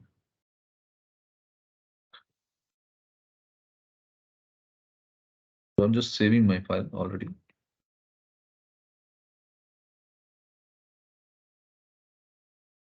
Now this is what the file we are working with. Okay, and I have gone to this over here. I have gone to analyze, pivot table, show report filter pages. Okay, so I got multiple sheets in the same workbook. Do you see that? Yes, Kumar, are you watching my screen? Yeah, yes, Prabhat. Right. Now, my objective is I don't want to retain all these things in one workbook. I want to create the individual files for the individual salesman so that I can send it across to the multiple people, right? So what I can do is there is no ready-made options in Excel to do the job. So for that, we need to write a macro program.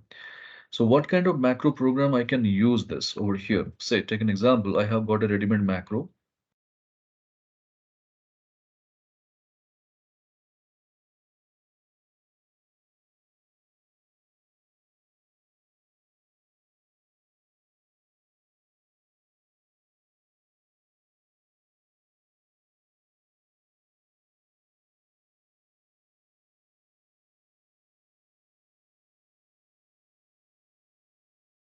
Okay. Now suppose say the macro, whatever I have gone to over here.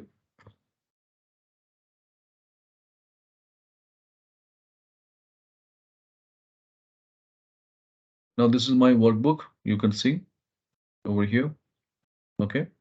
I'll go for this and over here, I'll insert this module and the macro. I have got it. Suppose I have created some macro like this. Now my objective is over here. Suppose say I save this file, desktop. I'm seeing the file as demo. Okay. Now there is a VB project, so I need to save it as Excel macro enabled workbook.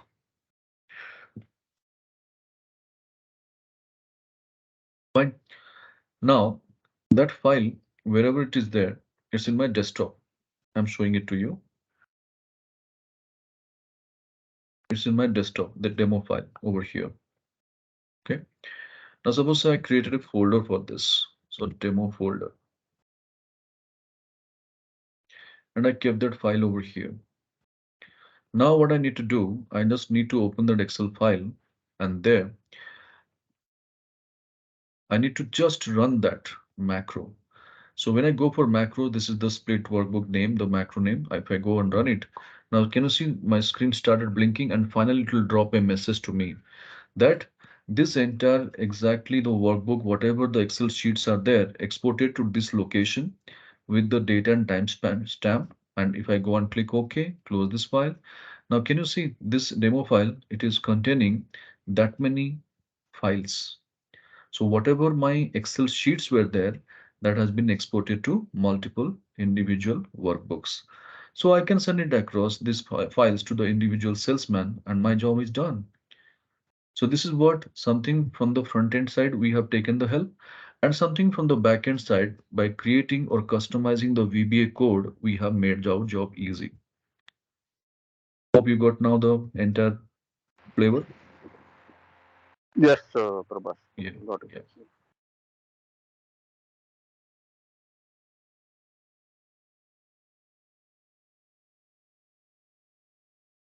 All right, so we'll go to our data analysis file here.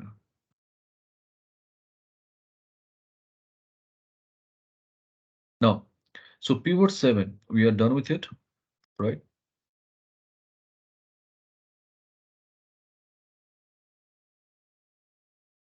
Now let's do one thing. Select your pivot 7 sheet tab, holding the control button, drag it to the right. And name pivot 8, it will turn up.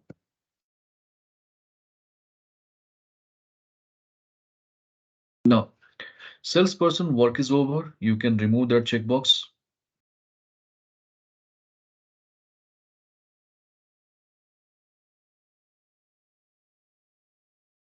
Now what we can do, let's have a discussion.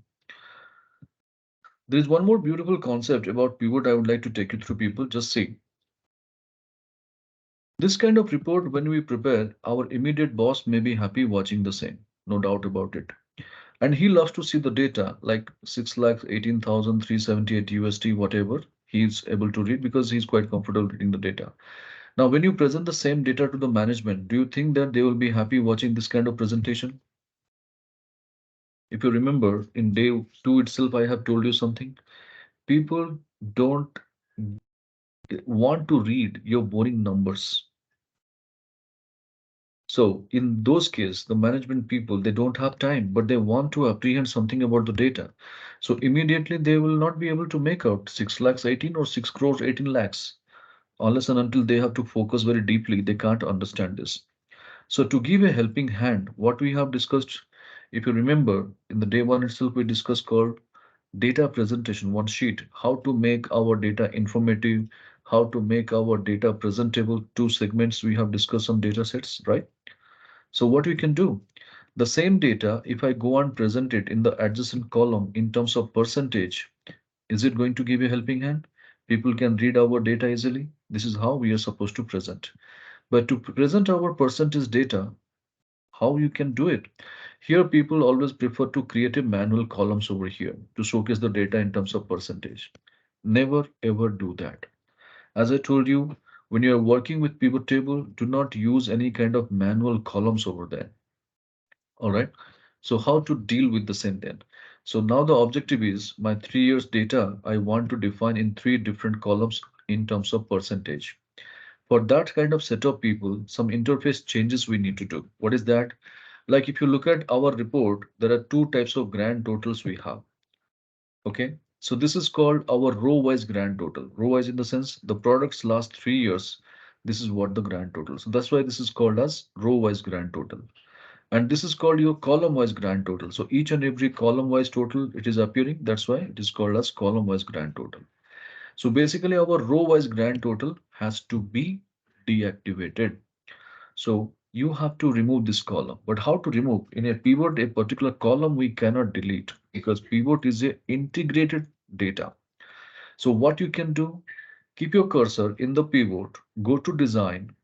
You have a beautiful option called grand totals from the left, second option. And there's an option over here called on for columns only. And if you select on for columns only, the row-wise grand total will be automatically deactivated. So you don't need to hide any column, no need to delete any column. It is just simply deactivated. Kindly confirm you able to do it.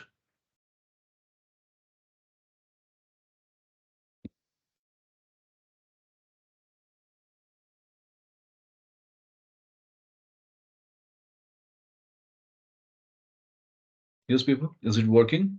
Your row-wise grand total now, is it getting deactivated? Now, once it is done over here, then if you look at on my screen, the value column or value area, if you look at sales USD is already there, right? Now just 1 minute, watch my screen, what I'm doing, observe closely. Next 1 minute, you'll be getting time to try with, don't worry. So I will take my sales USD once again to the value field area. There is one more column I'll be getting called sum of sales USD2. I will just right click on that column header and I'll go for a option called show values as. And when I choose that option inside this, there are many more options available. I will go for the option called percentage of column total.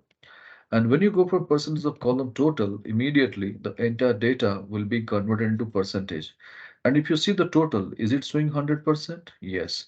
Now it will be easy for my management people to read our data. So what you can understand that from the Tiago product, we got the maximum value or maximum revenue because the percentage wise, if you see in Tiago case or Sumo Gold, whichever it is, now we can easily make out or read out. And finally, I can rename the column name as revenue percentage. Right. So give it a try, people, and check this is working.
Fine. So I believe this is working.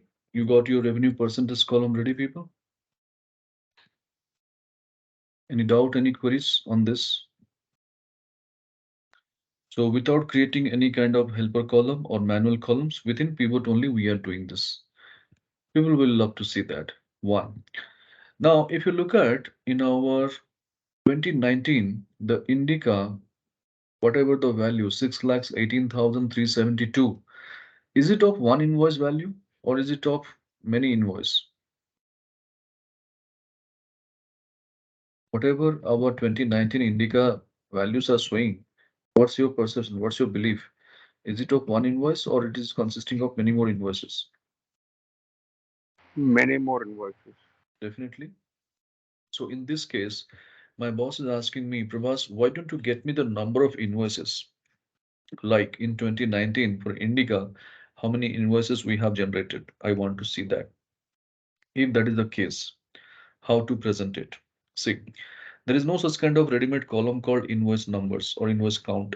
So what you can do is, again, 1 minute, watch my screen. Sales USD, I will take one more time in the value field area. Again, it comes to sum of sales USD 2. Right click on that column header. We have an option called summarize values by. By default, it shows sum. We need to go for count. And when I go for the count option, immediately it will change the values to a number of entries. So I can change the column name as invoice count. Okay. Now, when I do all these things, okay, just look at my screen. Everything is fine, but can we present our data in this order? Ideally, what should be the order?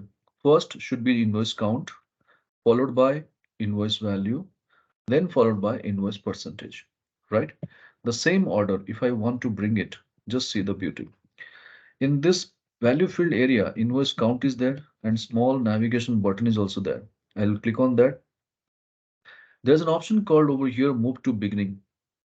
So if I go for move to beginning with immediate effect, first invoice count will appear, then invoice value, then invoice in percentage, revenue in percentage, whatever it is. So this is how people we have understood that how to customize some columns by taking the sales USD field for more than one time. So give it a try and confirm you got the same.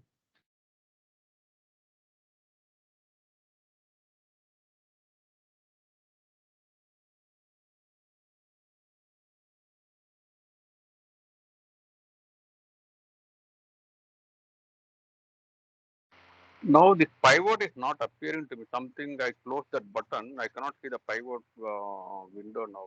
But Yeah, right click on pivot table, go for show field list in the bottom. no. That pivot table itself I'm not able to see. Okay, you can share the screen. Let me see what is the problem. Okay. Yeah. No, that is what Earlier I'm it was telling. there. Hmm. No, that is what I'm telling. Right click on pivot table, right click on the pivot table anywhere. Okay. Show field list in the bottom, in the bottom. Oh, okay. Sorry. Okay. Why it was suddenly it has gone? I told you, you would have accidentally closed that. You never know that. Okay, move to beginning. Okay, that's it, right? This one. Yes, yes. This also we can show the percentage.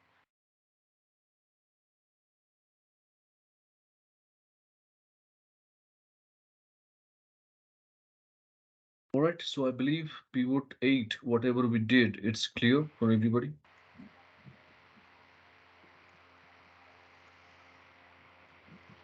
Yes, sir, brother. Right. Now let us do one thing, people. Just select pivot 8 sheet tab and holding the control button, drag it to the right. And name pivot table number 9. It will turn up. Now, this invoice count you can remove, revenue percentage you can remove, invoice count and revenue percentage you can remove. And earlier we had deactivated our grand total column, that is row wise grand total, that you have to bring it on. How? Keeping the cursor in pivot, go to your design tab, same option, grand total, but you got to choose the second one now. On for rows and columns. On for rows and columns. And when you go for it, your grand total will be ready. Okay. So kindly save all your workbooks, people. So with this, we'll go for a short break of 10 minutes. So in my system, it is 358.410. We are going to catch up.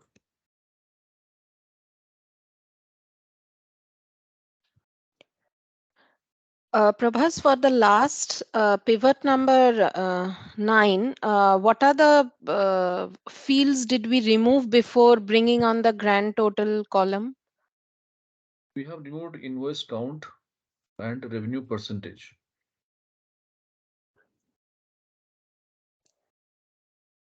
Could you please show how did we remove that?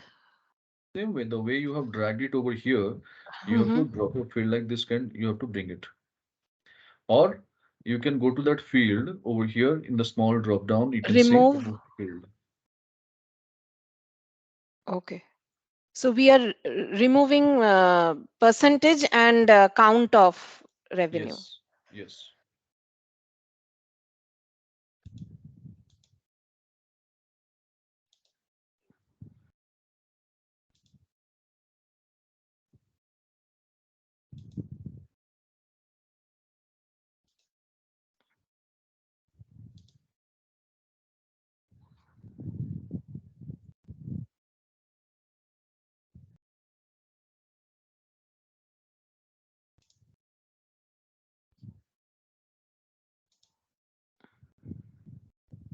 Okay, so please go for a break, quick break, and have a brisk and come back soon. We'll discuss the rest. So I'll be in mute. I'll be back in 10 minutes.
So I believe everybody is back. Could you please respond in the chat box?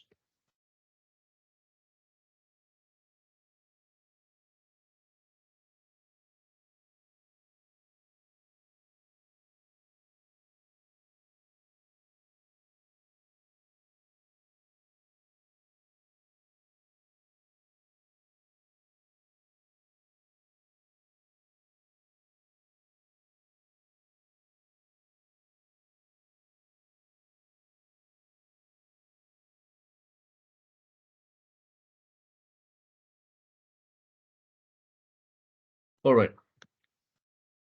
So here, now we are going to discuss something about our pivot table number 9. So again, one more beautiful concept about pivot, how to create a dashboard we are going to discuss now. So this terminology dashboard is not an alien word for us. We have been quite experienced with that. And whenever you take many more information or many more files to present it, people are not happy watching the same and they demand immediately a dashboard. So dashboard is nothing but it's a one-pager report which consists of three elements. One is a drop-down list, which will be giving a privilege to the user to select any variables out of that. And once a variable is selected, there will be a tabular data depending upon that will be appear automatically. And based on that tabular data, there should be a charts and graphs, and that is nothing but a one-pager report you can consider. So this is about a dashboard. We got some theoretical understanding. Now I'm going to take you through some real-time dashboards so that you can gain some more clarity what we are up to, what we are going to achieve, and what is our aim at the end of the day. All right. So next 5 minutes, people, don't do anything. Just watch my screen and understand the concept, what we are up to. So I'm going to take you through people some real-time dashboards. So first I'll take you through one HR dashboard.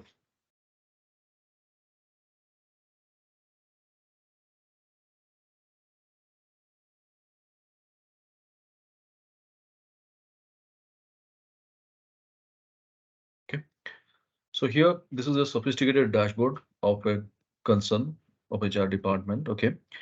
Now you can notice the elements what we have in one box, all the department names are available. And then the organization, they have got 5 different places, the office, that list is also there, the city names. And last 9 year data we have taken to analyze this. And we have the list of employees who are working in the organization, that name is also available. And based on this, different charts, graphs, line, column, pie, bar, everything is available. And some tabular data you could see over here. And this is what the elements we have right now. Now see how it works. Any point of time, if you ask me, Prabhas, I want to know what is the headcount trend of HR department for last 9 years. And I'll go and select a department name called HR, and this chart is going to change. Just see, if I go and select HR, is it changing? Yes, this chart is changing. Now, if I want to know in human resource department, Los Angeles City, what is the headcount trend? So this chart is going to change over here when I go for human resource, Los Angeles. Just see, it's immediately changing, right? Similarly, if I want to see in human resource department, Los Angeles City during the year 2006, what was the breakup of the salary? This is going to change, and based on that, this chart and this chart is also going to change. So human resource, Los Angeles, and 2006, changing everything, right? So this is called a sophisticated dashboard, people. And to create this, yes, it needs time, but it's a one-time investment. It's not just something simple like put the formula and get the answer. You have to give some efforts, but this is a one-time efforts. And to create something like this, you need to have the ample data to play around. 9 years data, it's not a joke. We should have that. Now, calculations, nothing but simple calculations of all the pivot, like since afternoon, whatever we have been doing so far, the same thing over here, nothing much. Then going to the list to update time and again whenever there is a change in the data. Like if I have got another year completed, so I'll be keep adding the records. Then location, if I have got another location, I have introduced my office, so that name will be also updated. If I have introduced a new department, that also I'll be updating over here. If I have got employee exited over here, if I have left some employee or a new joiners will be there, those lists also I'll keep updating in the employee name column. So this is in the backend. I need to keep operating in this sheet only. This workbook, whatever dashboard I have created the sheet, This is just a one-time investment. I have to keep it ready and it will get updated automatically. So that's called one of your sophisticated dashboard. And trust me, people, nowadays the organizations they get it outsourced. They engage some consultants and they get it done by themselves by paying mere about 25 to 30K in each and every dashboards. Now, suppose say you are not able to create like this, forget about it. At least half of the things, if you're able to do it, no, that's a great achievement, and that will be an asset to the company. All right. Now, this is called HR dashboard. I'll take you through one more dashboard, people, a sales dashboard. Just watch my screen.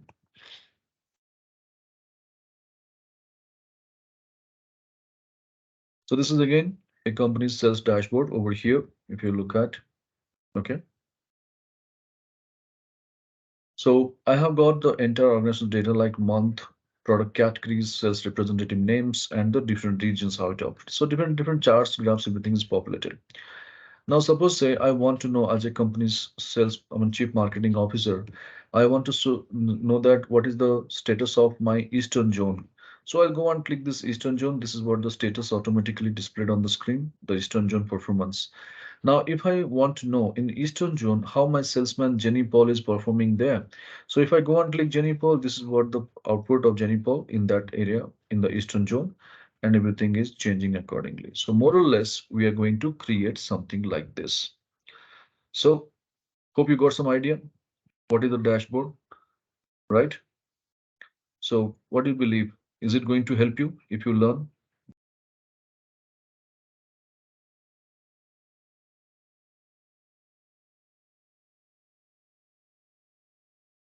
right? So are we ready for learning how to create a designer dashboard? Okay, let's go for it. So some ground rules. Whenever you happen to create a dashboard, you believe people, first of all, you have to take multiple objects. And those multiple objects, whatever you're using, you should have the proper alignment. You have to be pinpoint accurate with regard to the alignment. Second thing, when you take the buttons, you should have some high definition colorful buttons because that is going to add more beauty to the dashboards. Okay. Now, having said this, do one thing. Keep your cursor above to the pivot table data, whatever we have. Insert a row. How to insert? Alt IR. And just to repeat the last action, go for F4. To create some 10 to 15 blank row items. Later, if you do not want, we can delete that. Not a problem.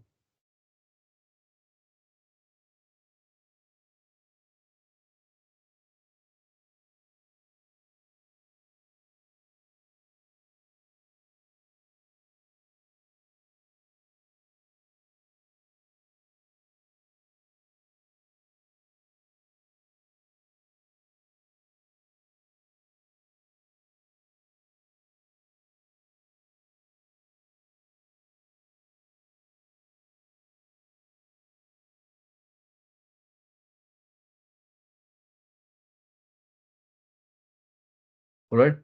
Now, once this is done, keep your cursor in the pivot and go to your analyze or pivot table analyze. You have a beautiful option called insert slicer. So these things we have seen in our day two as well, but we had seen a glimpse of that. But today we are going to discuss in depth on this. So go and click this insert slicer people. You will be finding a dialog box appears stating all the field list populated in that dialog box, whatever we had in the source data. All right. Now, what is slicers? Slicers are nothing but it acts like a filter button. But here the filter buttons are visible. You can see all the filter buttons visible. That's why it's called as visual filter buttons. Okay. Now, when you are thinking to integrate slicers with pivot table, you need to follow a rule. What the rule says? First, try to understand what are the fields you have taken for pivot already, like year, product description, sales USD. So those three fields we should not choose again from the list box because that will be amounting as a duplication of fields and it is not going to play any role. But there is no hard and fast rule. If you want, you can again retain that. But it is recommended not to do so because we have already got the same in pivot. Now, except these three fields, anything else you want to work with, say, I want to do customer wise analysis. I can click that. Then product type, I want to see the records. Salesperson wise, I want to do the analysis. Region-wise records also I'm looking for, and finally, month-wise records also I am interested to watch. Don't use months, month.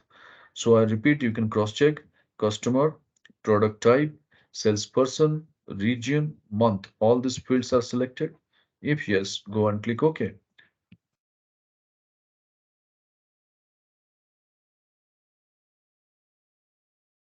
All right.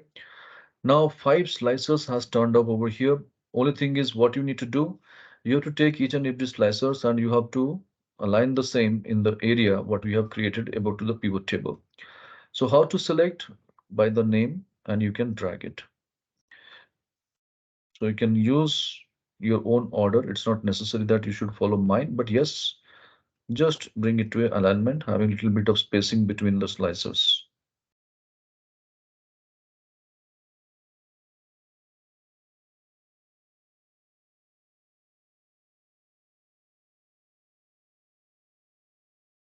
So kindly confirm you're able to do this. Don't click inside any of the slicers variable. Always select with the slicer name, hold it and drag it and populate.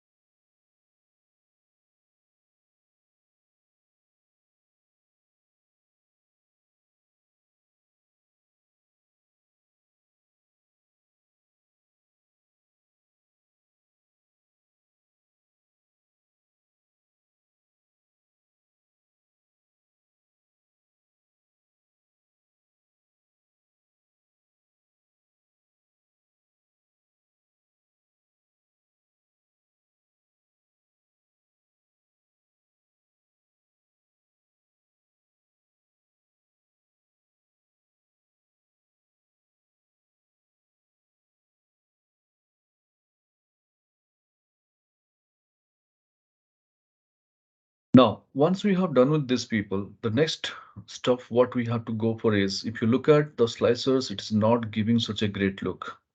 So we need to go and work with our slicers look and feel. So how to make it better? Just see. Keep your cursor in one of the slicer. You will be finding a slicer tab is activated in your ribbon tab. I'm working with full screen. Anybody is having any issues, please unmute and speak. Okay. So taking the slicer, when you look at, there is a slicer tab or slicer tools option, depending upon the version you will be finding on your ribbon tab extreme right. And it deals with many more slicer styles also. If you go for the more button, it will take you through over here. Okay, light and dark. So here we are going to see there is no medium, obviously. So we are going to use the dark options. The reason we need the high definition colorful buttons. So select one slicer, take one dark, again select one more slicer, one more dark color, like that. Individually, you can keep selecting and you will be having one dark color over here. All right. So five different slices, five different colors we had applied with.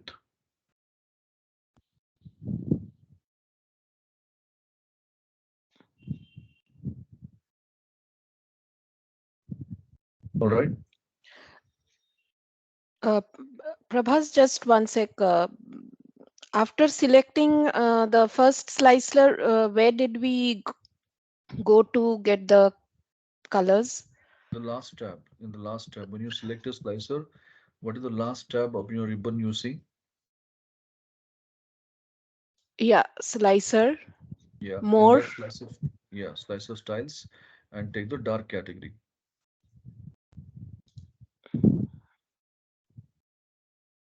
Okay, same with the others. Yes, you have to individually click one by one, different colors.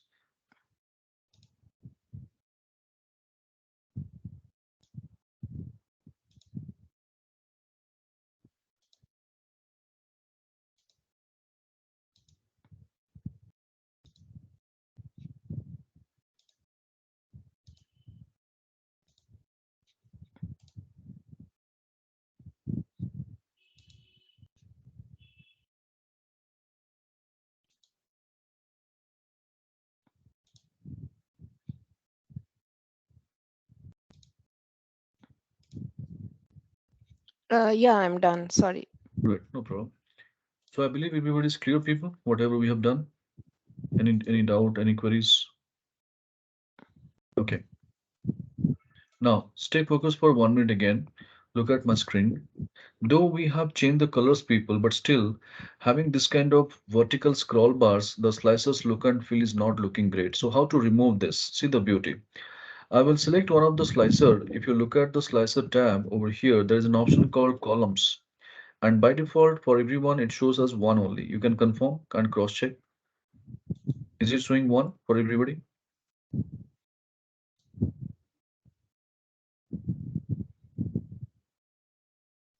And once you find this is one, just increase the column number and you see the beauty. Your entire variables of that particular slicer, it is turning into different number of columns. So it is up to you how many columns you want to distribute depending upon the variable. So I have gone for three, but all these customer names are not in more anymore readable format. So I can increase the width of that particular customer in this format. And now it is visible. Yes, if I need, I can go for 4. I have got enough space to work with, not a problem. Similarly, month, I'll make it to 3. Region, I'll make it to 3. Salesman, I'll make it to 3. Okay.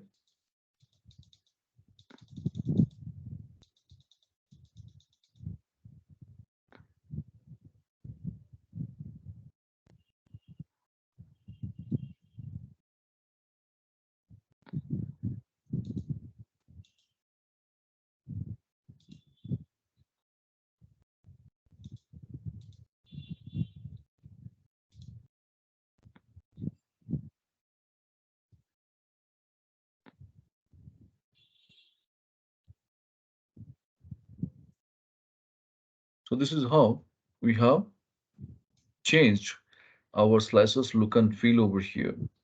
And once this is done, okay, select one of the slicer and go for Control A. So Control A will be helping you to select all the slicers, no issues. Then the first thing is you need to go to the slicer tab. I told you alignment should be proper. So there is a align option is there, align. And if you navigate, it will take you through many more options. So first you go to align top. So what will be happening when you go for align top? From the top margin, all the slices will be aligned properly. This is the first step for the alignment. Then again go to same alignment option and choose the option called distribute horizontally. Why distribute horizontally? Because between the slicers, that spacing also has to be uniform. Between the slicers, the spacing has to be uniform. So once you go for this, now slicers are arranged with uniform spacing. Last step, don't forget, next to align, there is an option called group. Inside grouping option, there is an option called group also. Click on that. So what will be happening? All these 4 slicers or 5 slicers turn to be a single object. And this is very, very essential because if you do not convert this entire slicers into one group, then your slices will start overlapping with each other. And tomorrow when you start working with your data, it is not going to give you a proper view. So this is the reason why to safeguard all the formatting and the exercise what we did, finally, grouping is very, very essential. When you group, no doubt, it becomes into a single object. But if you look at all our slicers, it is left with some empty spaces in the bottom area. So how to remove this? See, you can take in the bottom, there is a button which will be helping you to select, and the same, you can drag it bit up. But while dragging it up, ensure that you are not regaining over here the status of your vertical scroll bars.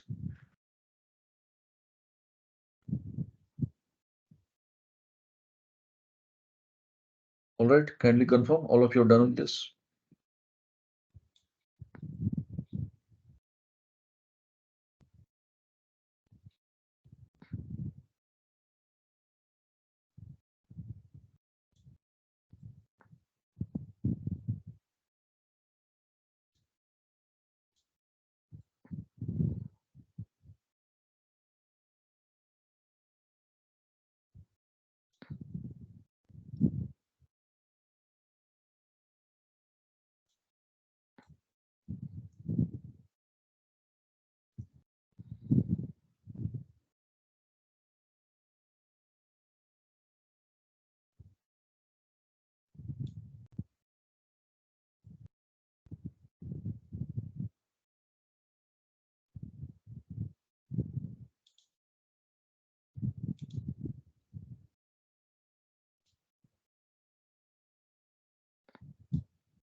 Now, once we have done with this, between the slicers and pivot table, whatever the spacing people kindly select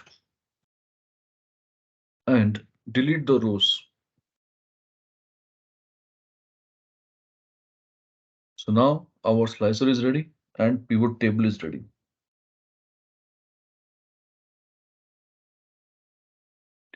Now, this pivot table fields, whichever it is there in the right side window box people, this is no more playing a role. You can shut down this, you can close this by clicking on this button I'm highlighting. You can click on this and this pivot table fields will disappear. Next, as I told you, we should have a graphical presentations to showcase the data in the visual format. So keeping your cursor in the pivot table, if you look at your pivot table analyze or analyze tab, there is an option called pivot chart. Click on that. It will take you to your entire chart family. And no need to do any changes. Default option is the clustered column. Let it be. You don't need to do any changes. Now, when you go and click OK, immediately a chart will be ready. Take the chart, align the same next to the data, and extend the chart exactly in line with your slicer.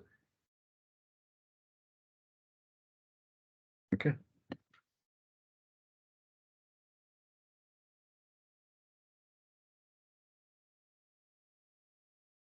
So pivot is ready, slicers are ready, chart is ready. Kindly confirm.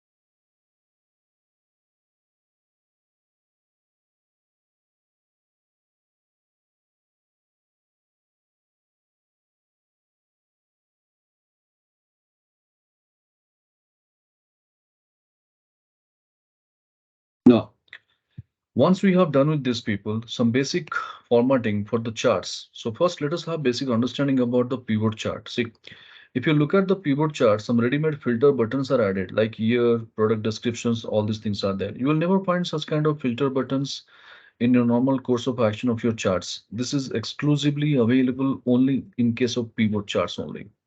All right. So now, what is the basic formatting like? If you look at the chart, when you select it, there is a design button in the turn of over here in the ribbon design. Go to the design tab and there are many more styles are there. When you go to the many more styles, go for the more option and we have got the last style, style number 14, go for that. Why the last style over here is it will be giving you the glossy impact or the shadow impact or the embossing effect over here. That's why we have recommended to go for the last option over here. Okay. So somewhat now comparatively somewhat looking better. Yes. Now inside the chart area, unwanted grid lines are there. That is not looking great. It's rather making it a mess over here. So how to remove the same?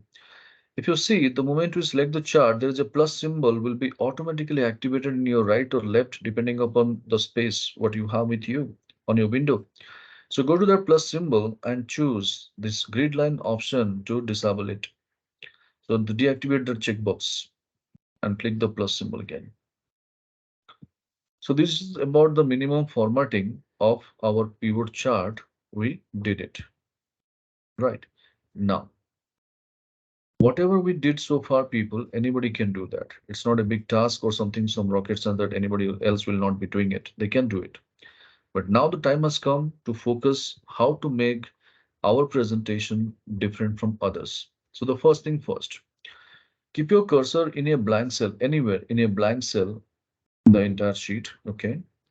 And the first thing what you need to do is over here, which is unwanted from the interface, like this formula bar, column headings, row headings, this all are unwanted. How to remove the same? Just go to the view tab, people. You'll be finding there are three options over here. Naming in the center somewhere, grid lines, headings, formula bar. You will be finding that.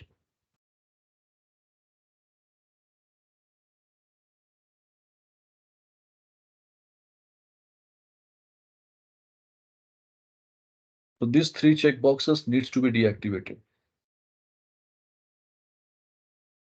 And once you do so, can you see what kind of feeling you are getting? As if a blank page is there and a template is embedded in that. But this ribbon bar, ribbon menu options is also not playing any role. How to remove this? You can't remove this. Only thing is you can hide and unhide. So how to hide this? Control F1, the keyboard shortcut. It's a toggle key to hide or unhide our ribbon tab. Just see. So now it is giving a neat and clean window. You're able to see. So all the unwanted stuffs from the window we have deactivated. Any queries? Any questions?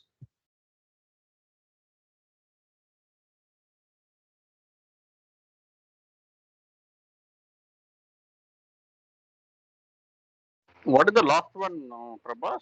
Control Shift 1, is it? No, no, no. Control F1 only. Control F1. What that will do? I didn't get that one. The ribbon menu. The ribbon menu will be closed and hidden. This is what open and hidden, hidden and unhidden. These things. Okay.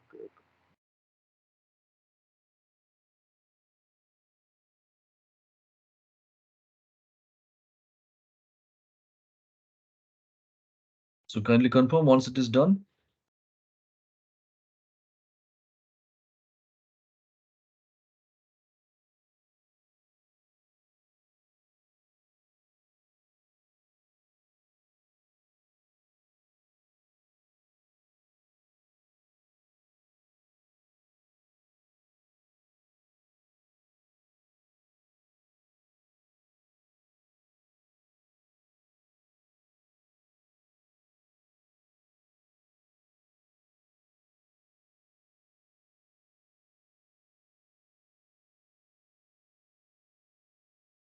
Now, once we have done with this, yeah, if it is not working, maybe you try with function control F1. Fn key is there in the bottom line of your key. Function control F1 if F1 is not your direct key.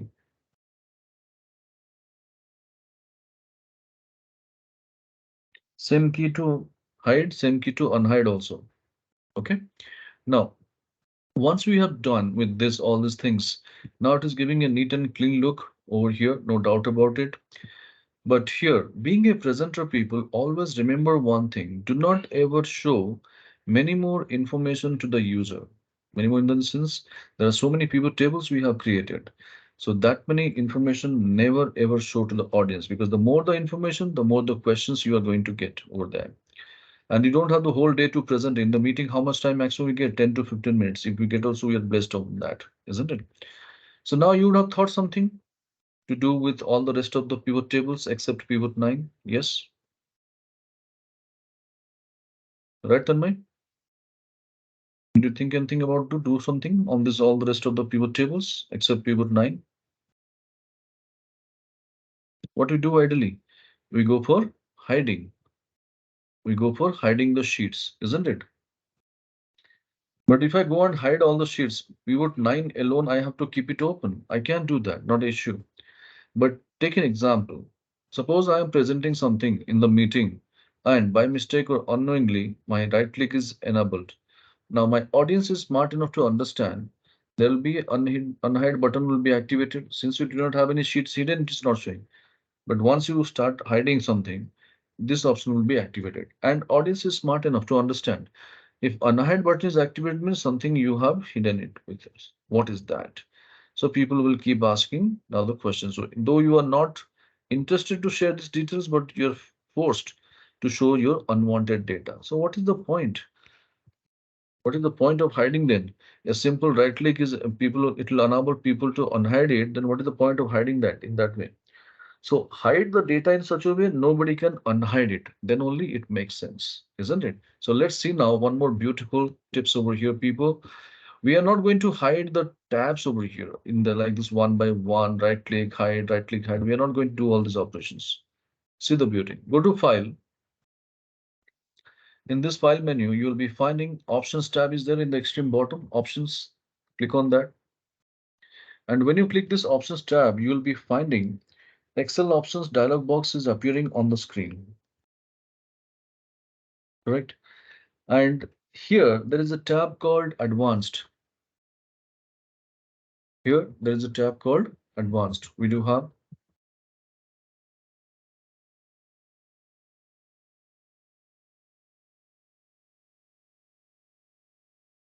Now, in this advanced tab, when you'll find a scroll down, scroll bar is there, scroll down, and somewhere in the middle, you will be finding a section called display. When you bring the scroll down up to the middle state, you'll be finding a section called display. And in this display section, there is a subsection called display options for this workbook.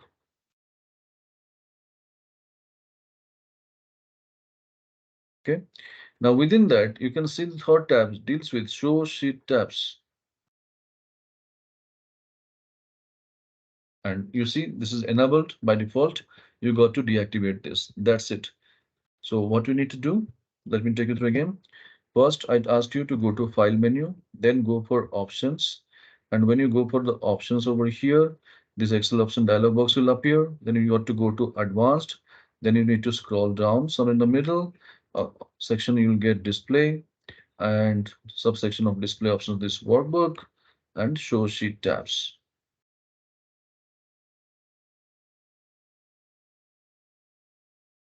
Right. Now click OK. So this is the only thing you have to do.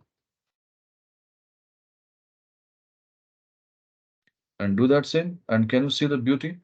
The entire sheet tab will be deactivated. Nobody will be ever be knowing how many pivot tables you have created, where is your working, where is your source data, except you, nobody else will be knowing. So what exactly you are showing, people will have to see that. No further questions, isn't it? So this is how to manage this interface. We have got the basic understanding. Hope it is clear.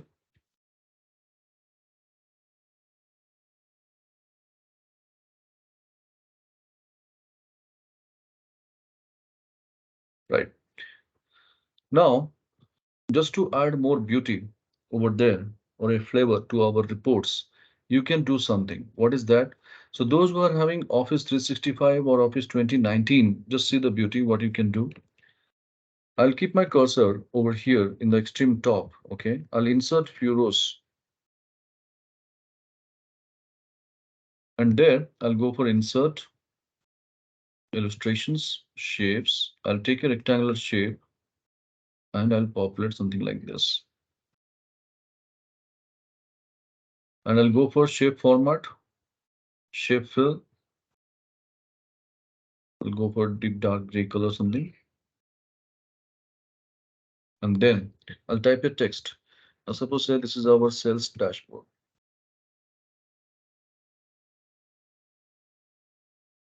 Okay. I'll select, I'll increase the font size, sales dashboard. I'll make it center. And here, what I can do is I can go to insert 2019 and Office 365 and Office 2016 of certain versions. There is an option called icons is added. So I'll go to my icons and there, this is just an additional beauty to add, nothing else. No need to be worried about, okay, really it is a need, I should practice. But yes, just to give some add-on. So when I go for charts over here, which is adding more beauty, let me just take you through.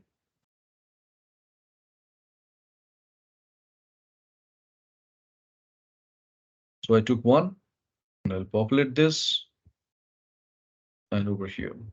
So I'll go to graphics format, graphics fill, and this one I'll make it of white color. Okay. Now this is added just to add more beauty. Now here, one more thing. Suppose say I'm representing a company called Tata Motors. Suppose these are the brands or the products we have taken Tata Motors. So I would like to use my organizational logo over here. Yes, we can do that. So I'll go for over here, insert pictures, this device. I'll go to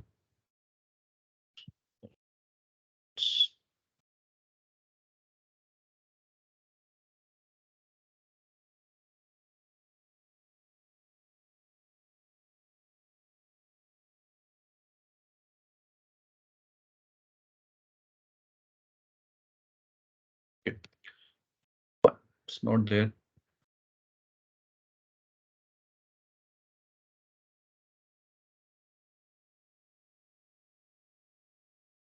So I'm taking some random pictures out of this. Suppose say vehicle something.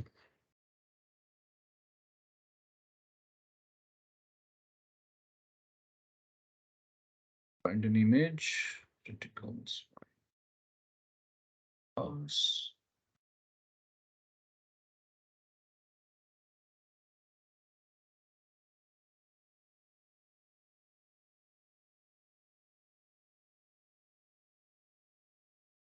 So this is all are the additional features of 2019 Office 365. If you are there, you can use that over here. So if I go for something, say view all yellow cars, your restrictive filters. Fine, forget about that. It's not a big deal. Just talking about this subject. All right, so I'll take one car image over here from this. That's better, right? So when I take this over here, it is taking this much of HD image. These are called. So I take this, I'll populate over here, and now this is adding over here. So this is how you can give a add-on to the report and to give more visuals over here. This is not mandatory, but yes, you can add this. And these icons and all, it will turn into infographic presentations, mostly it is being used for. Now, once we have done with this, now next 2 minutes, just watch my screen. We all are clear up to this, whatever we have used and how to get this done. Now, suppose say this is what I have showed to my boss. My boss is asking me, Prabhas, good to go? I said, yes. Then he has invited me to the presentation area and I just went in there. He has greeted to our all the delegates and then he asked me, Prabhas, please start the show. When I showed this data to audience, immediately my boss only started saying, Prabhas, we are not interested watching last 3 years data. Just show us only 2021 records. So if I want to go for 21 records alone, there is a chart filter over here. I can go to year, I can select only 2021. And when I click OK, so those who are interested to see my boring numbers, lakhs, billions, millions, crores, they can read out this. And those who do not have the time, they want to have the instant information, they can make out that from GenX Nano, we got the maximum revenue in 2021, and Sumo Gold, we got least revenue in 2021.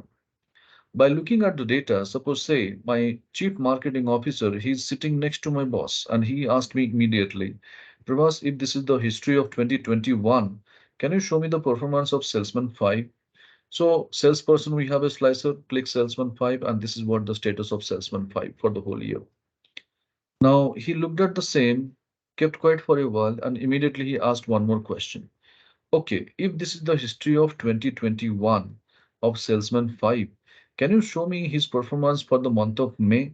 So I'll go to my month, I'll go and choose May, and this is what the status of May. Only one product he has sold during that year for the month of May. That too, who is the customer? Is Tuli Motors. What is the product? Hexa. To which region? Africa. Can you see?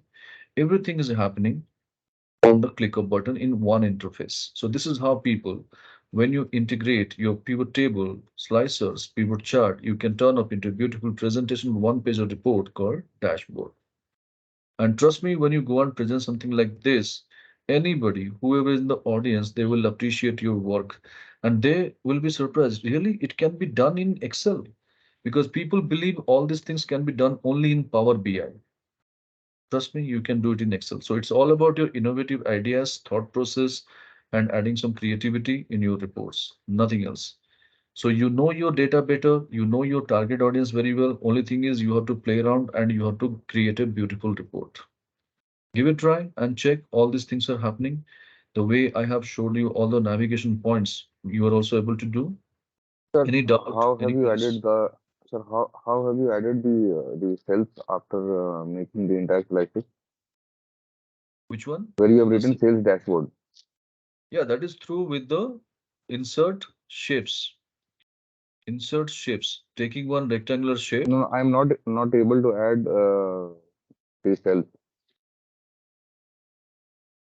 Okay, you have to extra sheet. Insert rows. You have to insert rows. If you want, I can help you out. You can share your screen. I can guide you.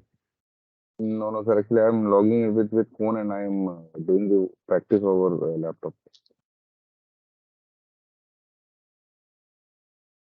See, you are not able to add. Did you add the row items above to the Yes, slicers?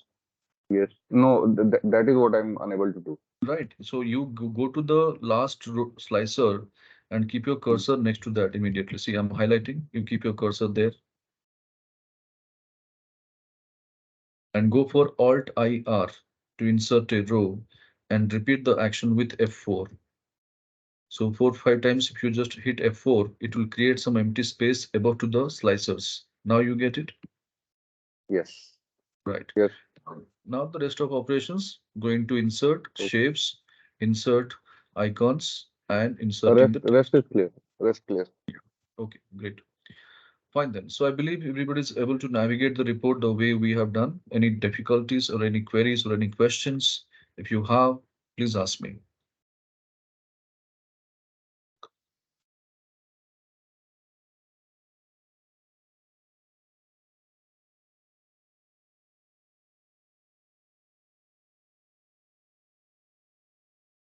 See, monthly, just 2 3 reports you create like this and keep it ready. Only thing is you have to keep updating the records. That's it. This is just one-time investment. You have to do it if you want to make a difference at your workplace or you want to stand out in the crowd. And trust me, people will ask you, how did you do this? Because people know how to use slicer, but they don't know how to customize the slicer something like this. There you are making a difference,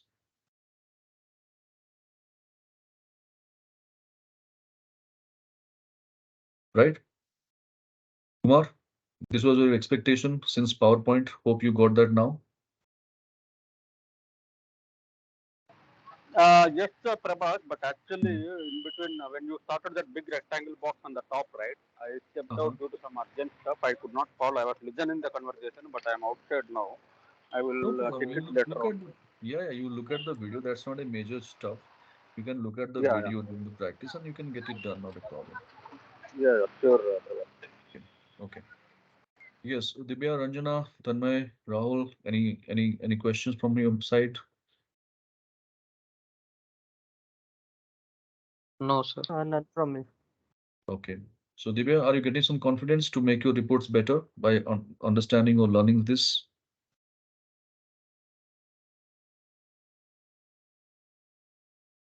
Ranjana, what's your opinion?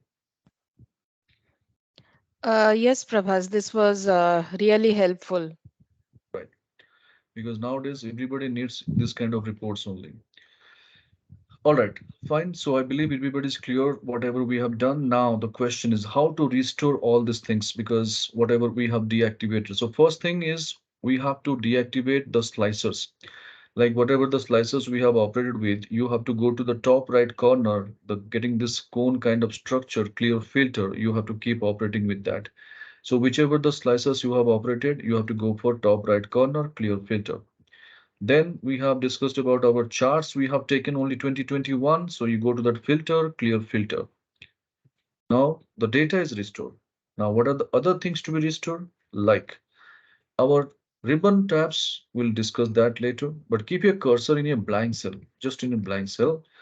We have deactivated the sheet tabs. Same operation. Where to go? Going to file, going to options. Which option? Which category? Anybody quickly?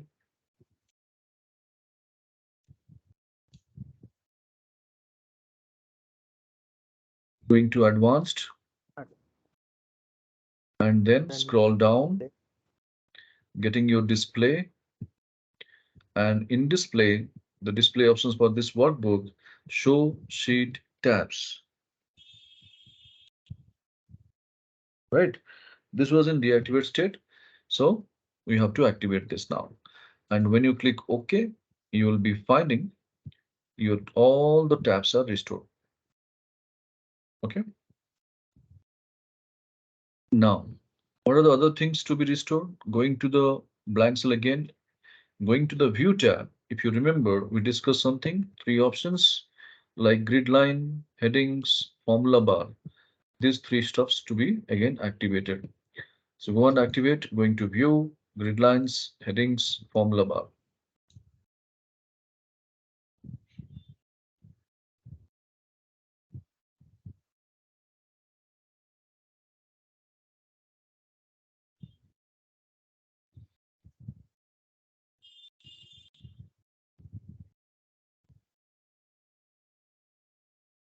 So kindly save all your workbooks, people. We have done with our pivot table number 9. Okay. Now let's do one thing. Go to our pivot table number 7. Go to pivot table number 7. Select the sheet tab and holding the control button, drag it to the right. So one more pivot will generate, naming called pivot table number 10.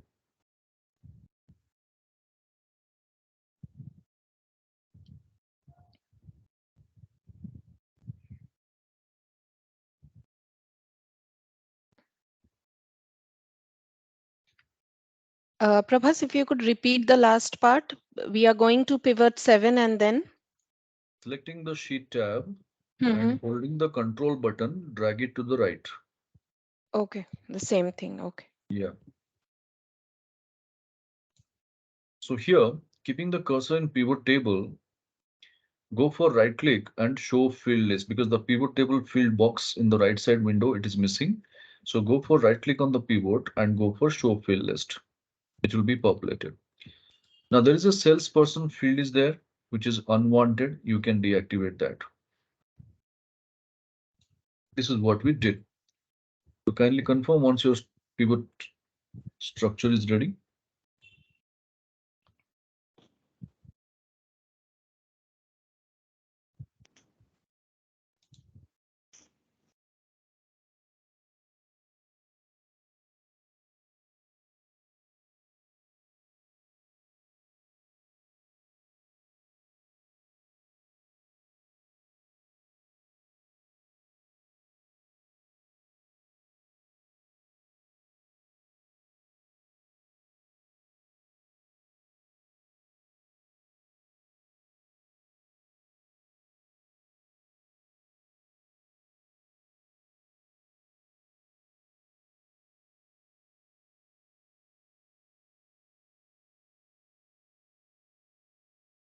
Now, just 1 minute, stay back on my screen, people. See, in the previous slide, whatever we discussed about the dashboard, sometimes some people will take an objection about what they will say, Prabhas, everything is fine. The way you have designed, we are appreciating your homework, whatever you have done. But here, why don't you remove this? This is not really adding more beauty. They will ask you, remove this. What is that? Pivot table. Now, if I remove this, then how this is going to sustain? Like this slicers, pivot chart, everything is depending upon this pivot table only. That is my core business area. But people don't understand that impact. They will simply say remove this. But how to do that? So what I suggest people, if suppose somebody is having a stupid demand like this, don't waste your time how to do this. Don't try to have some external thoughts again going back to Google, how to do this, how to do that. Waste your time. Don't do that. I would suggest you simple tricks. Just see, if you are connected to the projector, just make the display off. Or if you are showing your monitor to the audience, just take the monitor towards, turn the monitor towards you and take this chart, cover this data, okay, and extend it to the right. You want that chart, right? Take it. No need to waste your time if suppose somebody is having a demand like this. Now they want to work with, let them work. If they ask me, okay, Prabha, show me this, the data of Siddha Motors. So Siddha Motors is one of my customer. I click, the data is ready. Siddha Motors, they want to see how much from the sedans we have got it. So this is Siddha Motors sedans we have received out. Take it. Simple. Nobody will be ever be knowing that beneath this chart there is a data it is working. They want to see the chart, take it. So this is how people always try to be innovative and creative. Don't waste your quality time for doing the same. Hope this tip is going to helpful.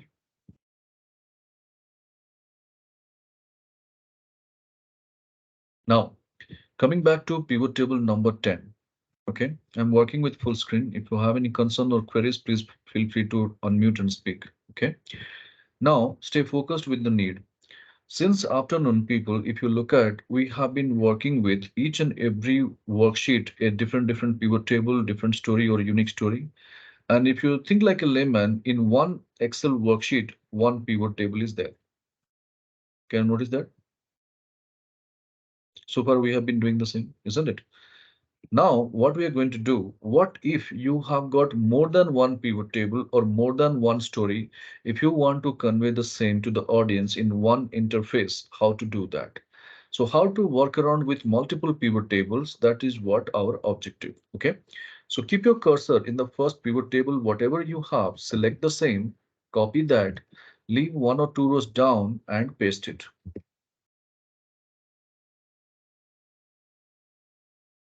okay? So now we got another pivot table ready. Now, basic question for you. Is it two different pivot table or is it the same? Yes, people, whatever you believe. I have copied and pasted one pivot table below. Is it two different pivot table or is it the same? Two different with exactly same data. Right. So information wise, it is same, but technically these are two different pivot table. How to confirm that? If you remember the moment we started the training program of our day 3, I told you each and every pivot table, they have their own unique name. Just say, if I go to my first pivot table, right click upon that, there's an option called pivot table options. If I go for this, you can see a dialog box appears and this over here pivot table name is there. Okay, so pivot table 1. It may be differ from case to case, don't worry. But if it is same also, that's fine. So name is there, pivot table 1, that you remember. Okay, now go back to the second one and do the same exercise, right click, pivot table options. Do you see a different name over there?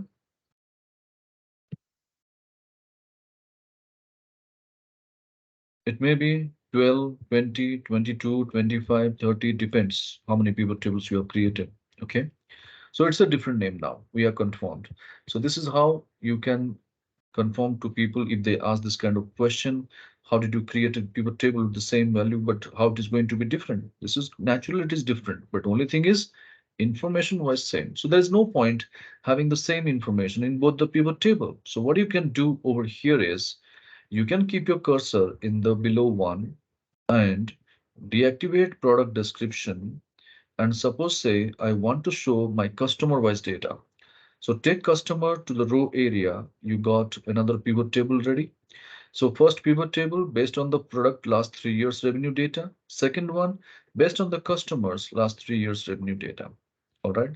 And to differentiate this one, the below one, go to the design tab and change the color to something else, just to bit differentiate.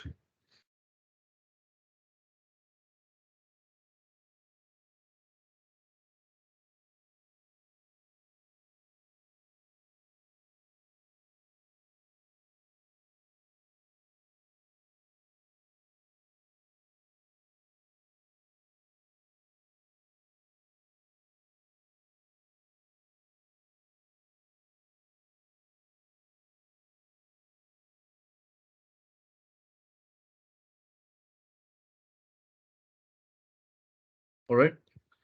So now over here, this field, whatever we have created, pivot table fields, it is not playing any role. We can deactivate this. Now here, stay focused, please. One beautiful concept again, I'm going to take you through. If you look at our below pivot table, how many customers we have roughly?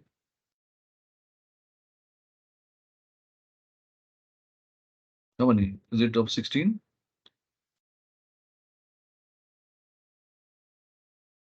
Is there any mandatory or is there any limitations over here, option over here that my organizations can deal with only 20 customers? Is there any such kind of limitations in any industry? Do you give a capping to our customers or vendors numbers? No, not at all. So since we have got maximum 16 customers I'm dealing with, I have got that. But if you take a real-time data, you might be having 200 customers. So the pivot table will be so lengthy. So how you are going to present it? So It's not necessary that people you need to showcase the entire 200 customers data.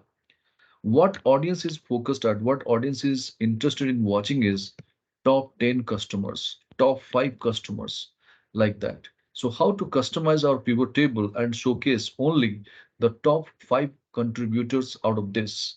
See, in the customer slicer, I mean customer pivot table, if you see that there is a drop down or filter button is available. It's a filter button, not a drop down. Okay.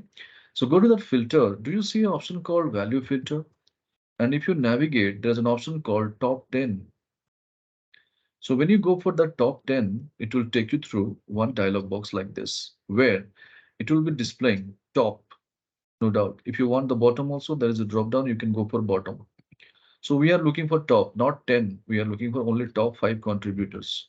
So go for number to change from 10 to 5. No other changes. Go and click OK. So you got your pivot table now populated with the top 5 contributors. Okay.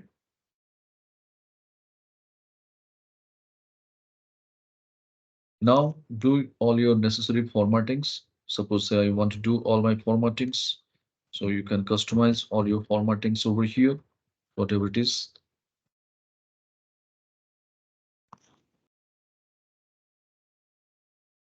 Then to present our data in a storytelling format, you can also do one thing. Going to over here, our grand total of any of these columns from pivot 1 or pivot 2, sort, right click, sort largest to smallest. Okay.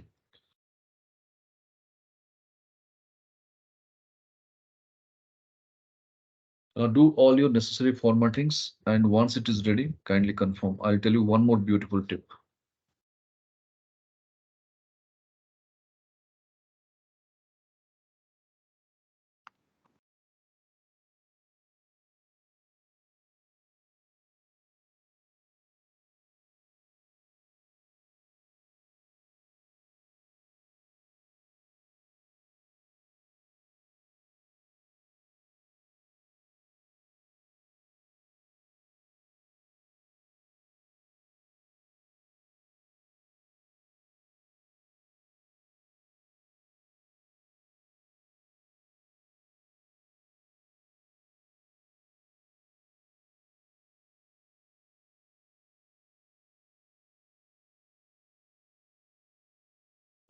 Is it done, people?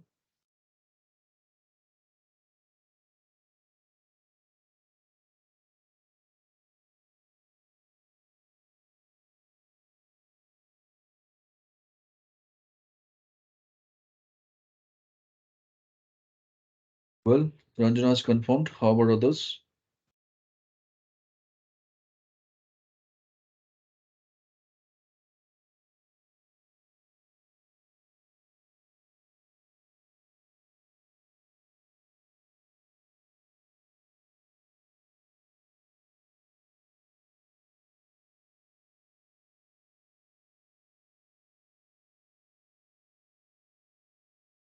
Fine.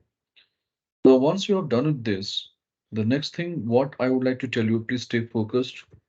This is a very, very interesting thing, and it is going to save a lot of time for you also. See, most of the time, what it happens, people, you have made your beautiful presentations, you have done all your necessary formattings, but tomorrow when you refresh your pivot table, again, it disturbs everything. And again, you have to keep working with that. So that formatting is something recurring in nature, it's repetitive in action. So how to minimize that effort? So how to retain a formatting permanent in nature over there in pivot table? I don't want to go for further formatting. This is final. Now suppose that this is what I have changed everything and I do not want any other further changes in pivot over here. And tomorrow if I refresh my data also, it should not impair my formatting. So what you can do is right click on the pivot table from the bottom, second option, pivot table options. You will be getting in the dialog box over here, naming called auto fit column widths on update. By default, this will be on all the time. Only thing is you have to deactivate this. And once you deactivate, then click OK. Same thing you repeat for the below pivot table, right click, pivot table options. and go for auto fit column. It's on the update, deactivate. Now click OK. So these things we did. Okay, so further it is not going to do any other format impairing over here. This will be the written as a final format. Now, to present it, go for it. Go for the pivot table number one and pivot table analyze or analyze data. There will be an option over here as pivot chart we discussed, right? Click on it. Then click OK. Chart is ready. Leave some space between the data and to the chart and increase the width. Similarly, go to the below pivot table, design or pivot table analyze, pivot chart. OK.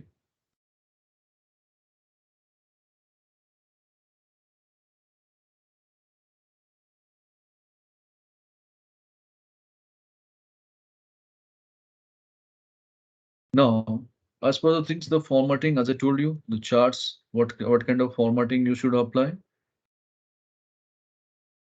Anybody can recall that? In pivot chart, what is the first thing we should do?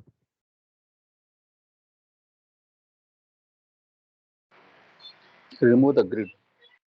No, that is not the first step. Going to design and choose the last style. Did you remember? I told you to give a glossy impact, shadow impact, or embossing effect. Then go for removing the grid lines. Follow the same order. Clicking on the plus symbol, remove the grid lines. Again, design, last style, plus symbol, remove the grid lines.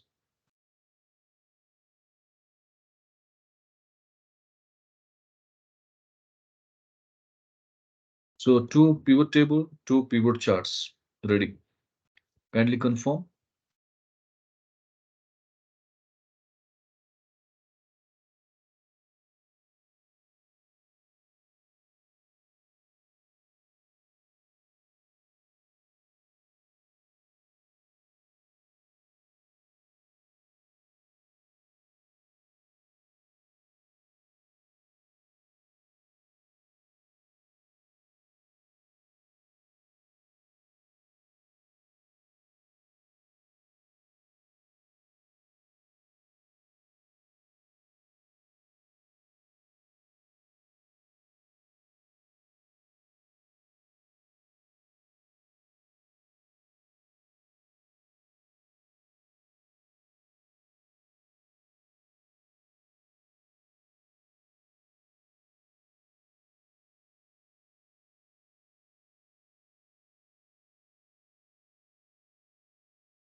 Now, once we have done with this over here, people, okay, the next step, stay focused, please. Keep your cursor in the first pivot table.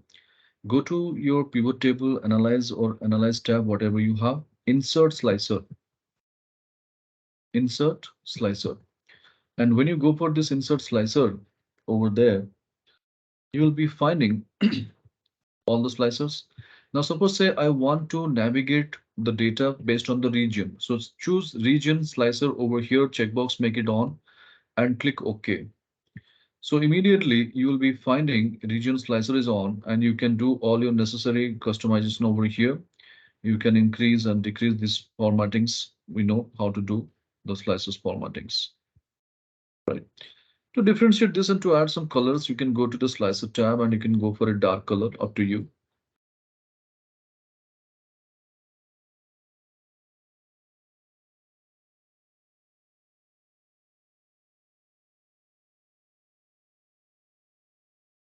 So slicer is ready. Okay. Now please stay focused on my screen. When I'm operating with this slicer, suppose I want to see the data entirely for Russia. So what is happening? It is giving an impact only to the first pivot table. Can you see that? If I want to see the Switzerland data or UK data, it is giving only impact to the first pivot table. So that what is the point of retaining this second pivot table and the charts? It's become isolated over here. It is just become static. It is not giving such kind of dynamic feeling. Then how to deal with the same? Just see. Select your slicer with the slicer name and right click upon that. you will be getting an option called report connections. You will be getting an option report connections. And when you click that report connections, it will show you the list of pivot tables in that dialog box. And whatever the pivot table is connected to that slicer, that checkbox alone is activated. And in my case, this is what my below pivot table, that is pivot table number 2, it is not activated. So I will be connecting with that and then I'll go and click OK. That's it. And see the beauty now. If I want to see the data, suppose say of Russia, I can click. So this is what the status. Only during the year 2021, we have got the business. And these are the top 5 contributors from Russia. They are giving the business to us and we have made our revenue. Now suppose say I want to go for USA. So this is what the status of USA. If I go for Australia, this is what the status of Australia. If I want to see the Africa data, this is the Africa. So this is how people, whenever you go and operate on a click of button, entire thing will be changing. Pivot table, pivot chart, and showing the information. So this is how you can work around with multiple pivot tables any point of time, and you can connect with a slicer and you can play around. So this will be again helpful for your dashboard designing or reporting, whatever we discussed in the previous steps. You can operate with that way. Okay. So kindly confirm your slicer, you are able to operate with all the 4 objects, 2 pivot tables, 2 pivot charts.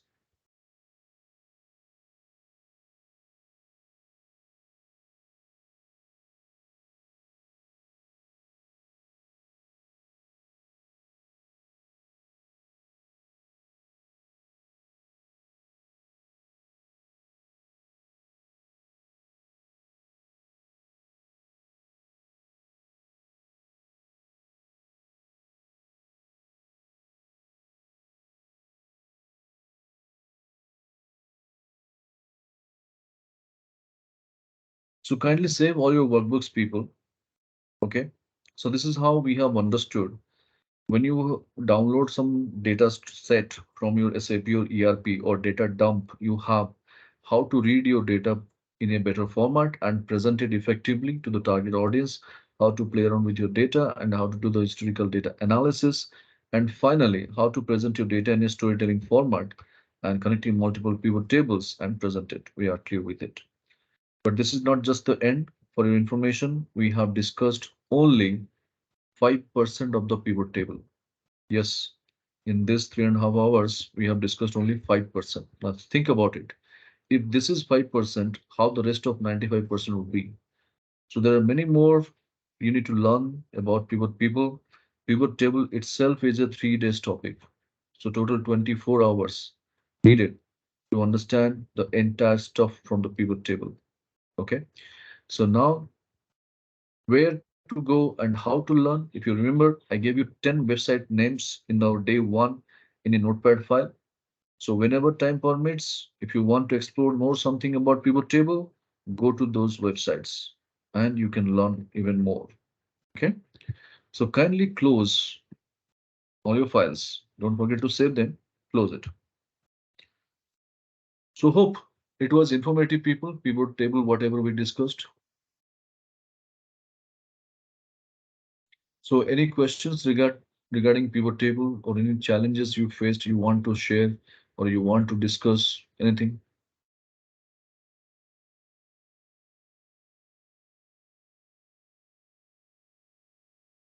All right. So practice is very, very essential. As I told you, people don't commit the same mistake anymore. So you have the video recordings, techniques are always with you, but to get a complete grip on that, you need to practice. All right. Anyway, now I'm going to take you through one more beautiful information. Those who are in having Office 365, for them, it is going to be useful and you can also operate with me. Those who are having 2019 or 2016, they can stay back on my screen. They can watch my screen. When you get a chance to upgrade your system, you can also have the same flavor. What is that exactly? I'll tell you. So far, you would have understood one thing that when you have some ready-made data, you can play around and you can create pivot out of it. Now, suppose say your data is scattered into different locations in 4 different locations. Like I have got the data in 4 different Excel sheets. And if I want to prepare a pivot, how to do that? All right. So what we do in that case, first we do go and do the copy paste, and we create a master data, and then we go for a pivot. This is what the ideal practice we have. Do you all agree? If I need to prepare a pivot table out of multiple Excel worksheets, first we create a master data by doing the copy paste work, and then we prepare a pivot. Do you agree with that?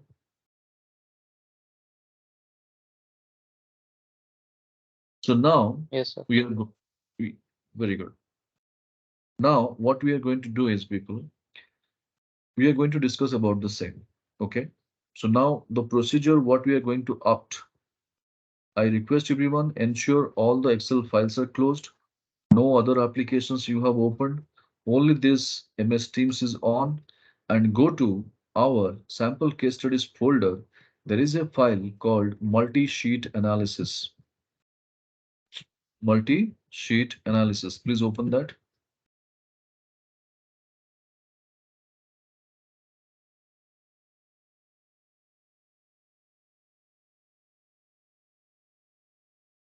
So here, the moment you open that file, can you see you have got 3 years data over there like 2014, 15, 16? Kindly confirm.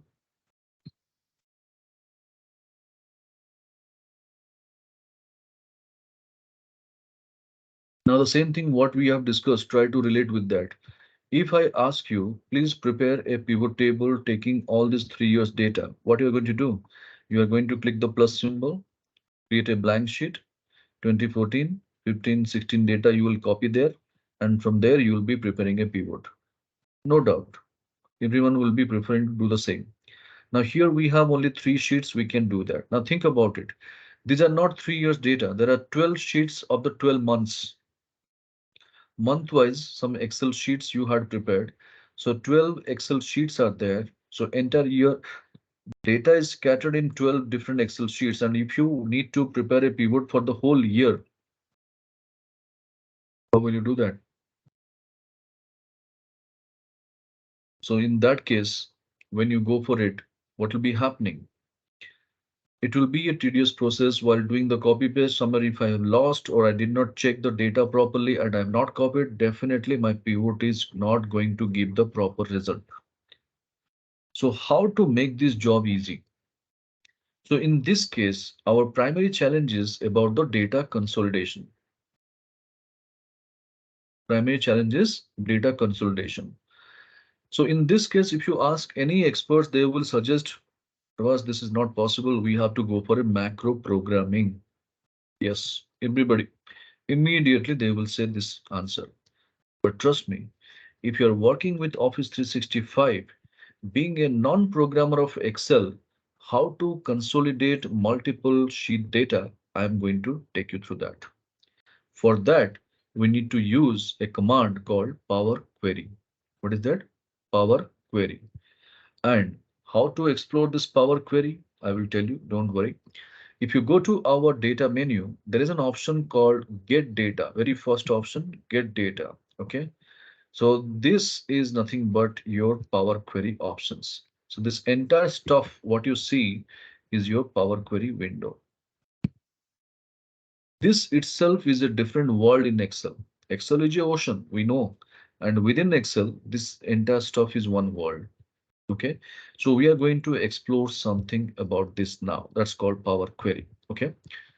But some basic ground rules. When you want to combine multiple Excel sheets, then first rule is the data should be in a standard template format. Template format in the sense all the sheets must have the same column names in the same order. There should not be any data missing. No column header name should be changing. In the same order it should be. This is the first rule. Rule number two, you should convert your data into table. So do that first. Select your data, convert the data into table. We know what is the keyboard shortcut. Control T, enter. Go to the other sheet, Control A, Control T. Don't select the entire worksheet. Only the data alone you have to select and convert into table. So 3 years data, 3 tables we have converted. Kindly confirm. We'll go for step-by-step confirmation over here.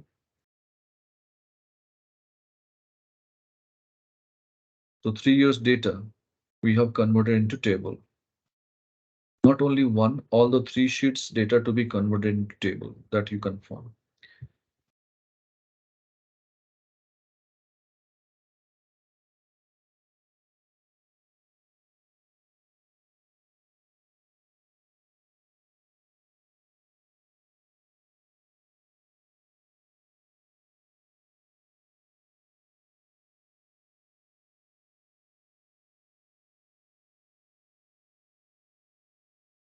Now, once we have done with this, keep your cursor in any of the sheet, people, anywhere in any of the sheet out of this three, and then go to your data menu. You have a option called get data in the left, very first option. Within that, you have an option called from other sources. Able to navigate, everybody, those who are having Office 365. And within that, you have an option called blank query. Blank query.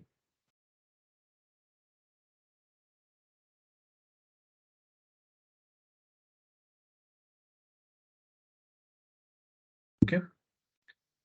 Now here, the moment you go for this blank query, if you click, it will open your Power Query editor from the backend.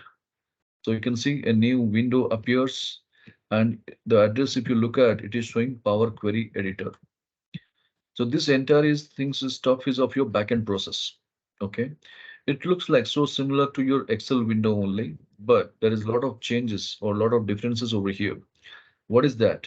See, here also we have a formula bar, no doubt. In Excel also we do have a formula bar, but here, if you look at compared to Excel, in Excel formulas are not case sensitive, but here formulas are case sensitive. In Excel, the formulas are called as worksheet functions. Here, the formulas are called as a query language. And in Excel, anything goes wrong, we have an option called undo facility. But here there is no undo facility. But yes, we have some better options called applied steps. So whenever you do any activity in this window, people, it will be recorded in this applied steps box over here. Now, having said this, the moment you go to the formula bar and keep typing equal to E caps Excel, do you see the very first query language showing Excel dot current workbook? Select that and bracket open, bracket close. The moment you hit enter, it will be giving you three table data, something like this. Kindly confirm all of you have got the similar structure of your window.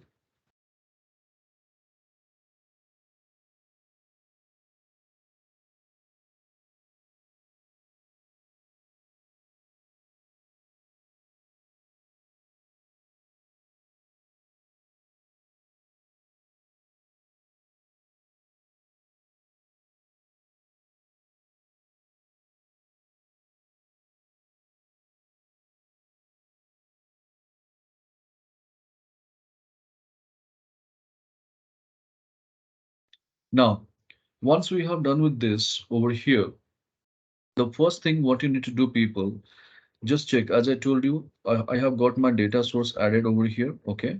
Now there is a column naming called name. There is a filter button. Click on the filter button. There is an option over here called text filter. And in this text filter, what you need to do is the option called begins with. You should go for it. Begins with. When you go for begins with, one filter dialog box will appear and there is a blank cell towards your right, you'll see. And there you have to type the name called table T caps. Table to T caps. So what is the purpose of doing this? I'll tell you. We are asking our Power Query window to consolidate only those data which is converted into table. So wherever it is table format is there, that data only to be added. So if I have my something workings or some personal data, something maybe there, or some other data for the reference purpose, I have kept it, then it should not include that. For that reason, this option is very, very essential. Tcaps table, and when you click OK, a step will be recorded. Filtered rows, you can see.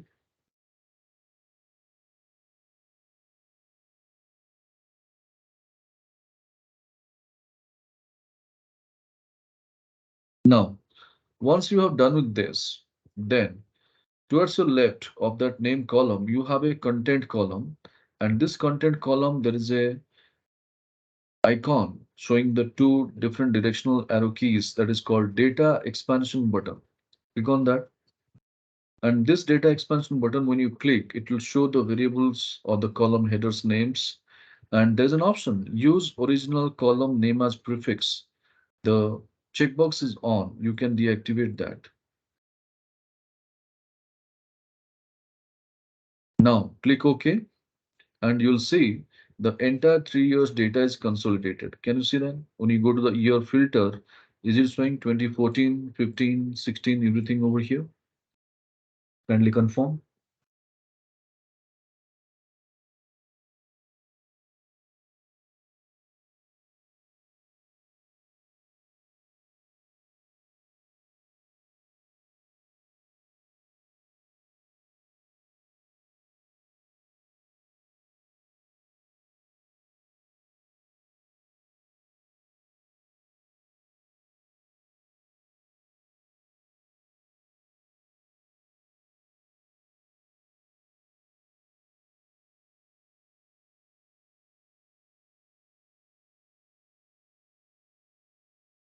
Now, once you have done this, data consolidation happens, but where? In the back end. But where is our data? In the front end. So we need to again load the data back. So what you can do, go to the home tab people. If you look at over here, there's an option called close and load. So this close and load option, you have to click over here and see the beauty. It will immediately load your data into a new Excel sheet naming called query or table query. Something will be naming depending upon the versions again. And 576 rows loaded, it will be showing also the information. And if you look at your year column in that query language or query sheet, you see all these 3 years data is added. Yes. So data consolidation, being a non-programmer of Excel, how to do it by using Power Query, we got that understanding. Provided two rules to be satisfied, data should be in template format, and you should have the data converted into table. Hope this is clear. Whatever we did so far, is it clear for everyone? Any questions?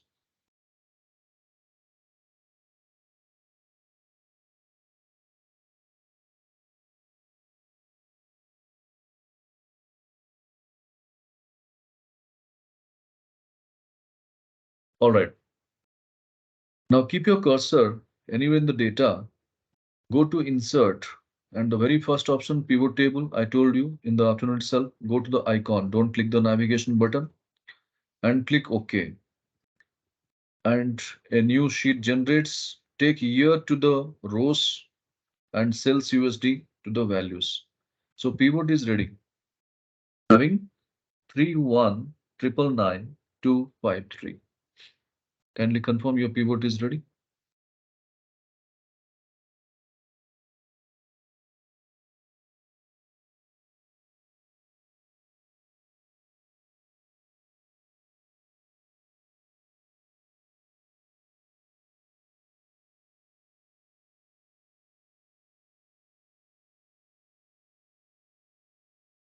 Now, once your pivot is ready, the minimum formatting, as I told you, always go for light or medium and bring the pivot table field name by looking at show in tabular form.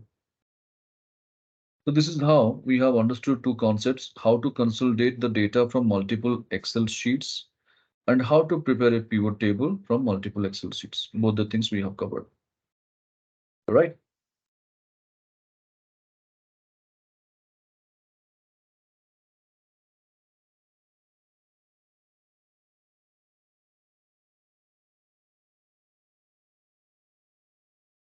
Now, you can ask me a question, Pravas, what if I do any changes in my existing any of the year data? Suppose say 2014, I have got some data and later I came to know there is a change needed over here.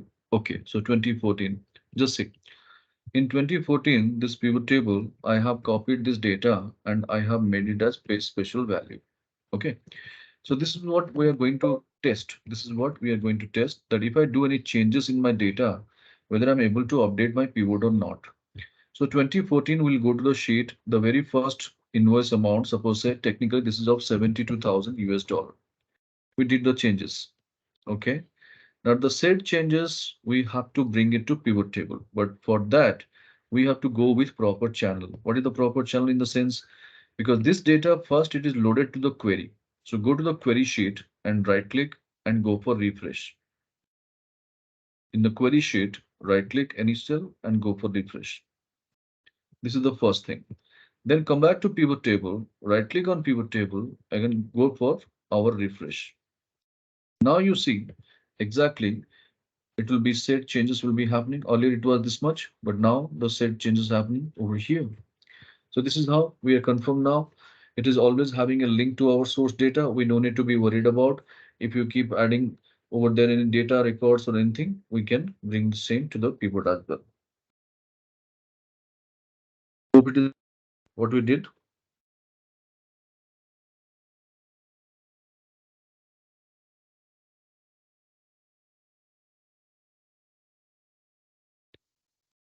Now, you can ask me a question, Prabhas. Okay, this was existing 3 years data. We could combine, we got the answer, and that's a good thing. What if I have got another year completed? Suppose my running year, I am also completed. And this data at the year end, I want to push to my pivot table and we want to create a beautiful report. So how to do that? Let's go and create the data first. Go to a new Excel sheet and name it as 2017. Create a new Excel sheet and name it as 2017.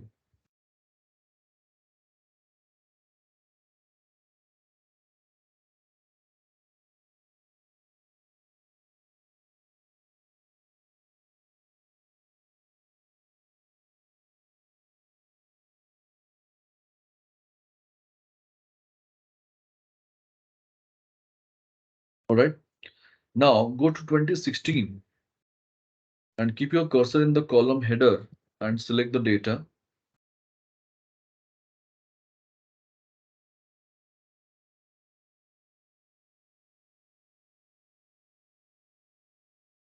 Then copy that. Go to 2017 and keep your cursor in A1 and paste the data. Okay. So we did not do much. 2016 data we have copied in 2017. Now select column A and B of 2017. Select column A and B of 2017 and go for Control H. And then find what 2016 replace with 2017 and replace all. So this is nothing but just to understand that we had our data of 2017. So ideally to give a differentiation of data, we did all this exercise. So since we did not have the data to create some sample data, we have got 2016 data copied to 2017 and we have changed the year and order date to 2017. Hope this is done. Kindly confirm.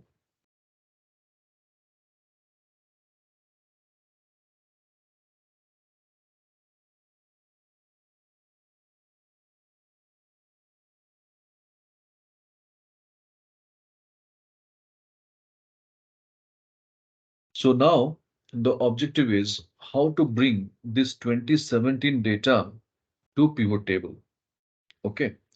So here what you need to do, people, go to our query sheet, go to that query sheet, go to your data menu, and here you go for refresh all. Can you see? We have a command in the data, refresh all. So when you go for refresh all, what will be happening? The query sheet will be updated. Okay. Now go back to that query again, queries and connections. One option is there, queries and connections in the data menu, queries and connections. Click on that. Now how many row items it is showing? 109, 1920 records. Earlier it was only 576. Now it is 1920 rows it is adding. It means definitely something is going wrong. So what is that it has gone wrong? We need to identify. Okay. So what it is technically doing, I'll tell you. Along with that 3 years data, this query sheet is also getting duplicated. That's why this problem is appearing. But how to rectify this? Because your query sheet data is also being means the 3 years data again it is consolidating again it will be a problem, isn't it? So how to rectify this? Just do one thing. Towards the right side, if it is showing this query one, go for double click upon the same. Double click. Okay. Now here in this filtered rows, the action which is there in the applied steps box, if you select, can you see table query one also it is being displayed? Can you see that? Which was we were discussing that our query sheet is also being displayed and it is getting consolidated, which we do not want to happen. So what you can do is you can go to that filter button and choose the option called table query one deactivate. Okay. And once you click OK now, you can find one more action is there, filtered rows, it is on. All right.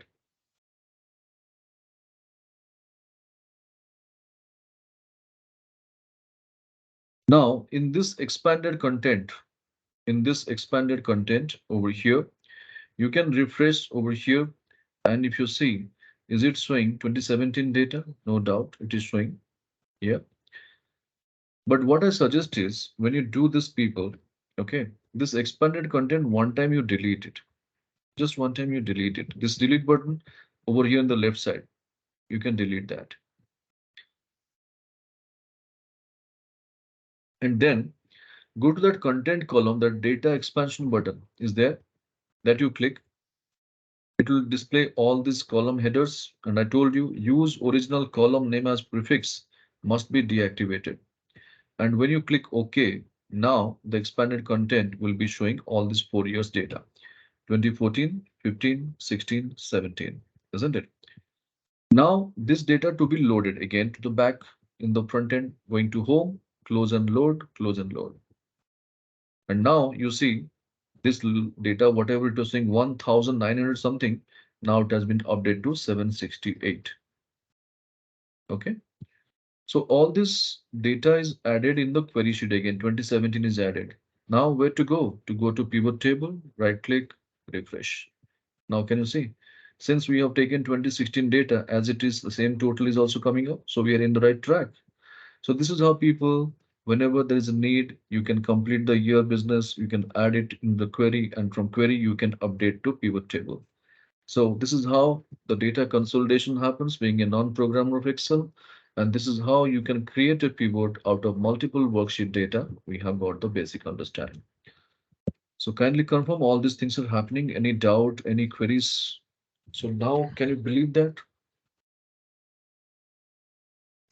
That working in Prabhas, I would need a quick help, like from that find and replace that step, if you could just help me. yeah, you can share your screen, no problem. Yeah.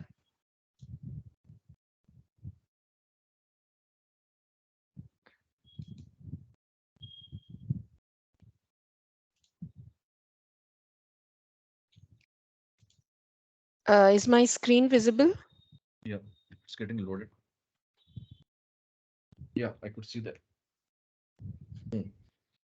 So go for Control H.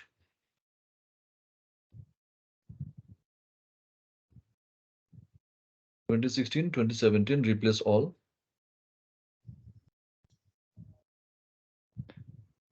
Right, click OK, then close. Yeah. Now, if you go to, uh, yeah, you go to the query sheet now. Just let's go to the query sheet. Query. Shall I close this No, box? no, no, Yeah. no, no, no, no, no. It will come automatically close. Go to the Okay. query sheet. Query one. There is a sheet called query Yeah, one. yeah, yeah. There you go for right click refresh in any cell. Right click refresh. So now how many data it is loading? 768. So you are in the 768 rows. Yeah. now you are in the right track. It is loading properly. Not a problem.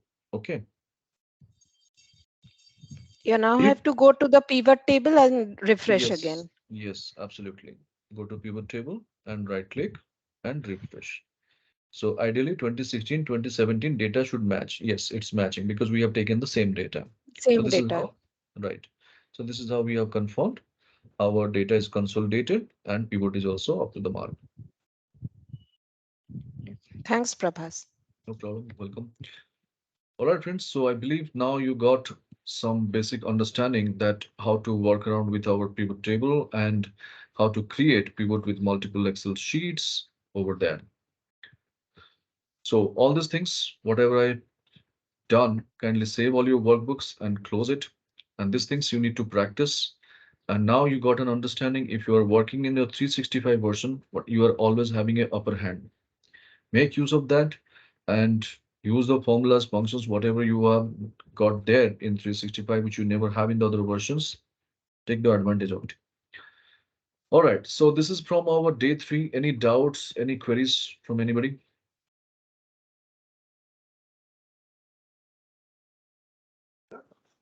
So, Prabhas. Yes, an important announcement, people. I have already dropped a message in the WhatsApp group also because there is some maintenance work going to happen tomorrow in our area. So whole day there will be a power shutdown as well as there is no water, nothing is there. That's why we can't run the show and we have to postpone this for the next weekend. I'm sorry for the inconvenience. Your plan must be disturbed. I know that, but I have no other choice except doing this. I tried my best to do some arrangements, but they give me there is no certainty that when the power will be restored. Main thing. So practice well, no issues. 28th again we'll be meeting and we'll be discussing about all our necessary formulas, functions like VLOOKUP, HLOOKUP, multi-criteria lookup, the logical functions, dashboard functions, and the last topic will be like charts and graphs. So that will be our 28th agenda. In the meantime, if you have any queries also, you can drop a mail or you can drop a message in the chat box. You can ask your queries. Anybody voluntarily would like to answer that, you are always welcome, not an issue. But practice well, that is very, very essential. Okay? Prabhas, Yes. I have a Yeah. question. Please ask. On 28th, that is next Sunday, are we using tomorrow's link? No, Tomorrow's day for Teams link? no, we are going to update that link. You will be getting a separate mail, and once it is sent, you will be getting the update in the WhatsApp group as well. You will be intimated for that. Don't worry. Maximum by tomorrow, you'll be getting the link, new link for 28th. New link to Is join on possible on 28th. 27th? Sorry? Is it possible to have it on 27th, Prabhas, instead of 28th? I mean, or it is mandatory only on 27th, 28th? No, no, no. 27 other plans were there because we had earlier plans also for PowerPoint and other programs were there like Power BI and Excel VBA. So there will be a clash in the meeting. So we can't run the show in 27th. Okay, okay. This is how it is. Okay, Prabhas. Yeah. All right, friends. So keep practicing well. Okay. That is what my recommendation and suggestion. You can take it because don't lose the connectivity if you because you are spending your time and money as well. That should be a fruitful result. So you have to give your more time to the practice because you have got the concept now. You are in the raw stage, but to have a handhold and grip, you need to practice well over there. Okay. So today's Fine videos then. will be getting sometime by today, right, Prabhas? Because in between, for 30 minutes, I could not practice anything. Yeah, you will be getting as per the commitment the same day. See, all the rest of the day one, day two video by 8:30 or 9 o'clock, it would have been reached to you, the links. You would have accessed Oh, it. Same thing. okay, You'll be also okay, getting Prabhas. today maximum by 9 p.m. It will be there. Okay, sure. Yeah, yeah. All right, friends. So there is no query. Shall we call it as a day? Yep. If you have any other concern to share, you can. No problem.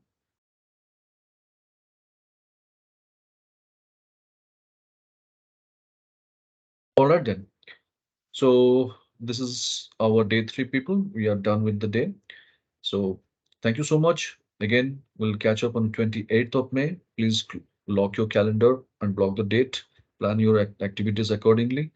And day four, we are coming up with many more Just last forms. question, Prabhas, I missed Yeah, out. yeah, So no we problem. practice most of the items in the Excel, right? So what is going to be covered in the day for, just to understand? Yeah, day four will be covering all our necessary formulas like VLOOKUP, HLOOKUP, multi-criteria lookup functions, or VLOOKUP with multiple combination nested formulas, how to use it while creating the dashboards and all. Then logical functions, how to apply with. Then dashboard functions again while going on working with the aggregate functions. And then charts and graphs, different types of charts and graphs, how to take the right call or right selection of the charts depending upon the data. All these things we'll be discussing. Okay, Prabhat. Thank you. Yeah, yeah, welcome. All right, friends. So let's catch up on 28th. So stay safe, take care. See you again. Bye bye. Thank you, Prabhas. Thank Bye you, bye. Prabha. Thank you, sir. Bye. Bye. Welcome.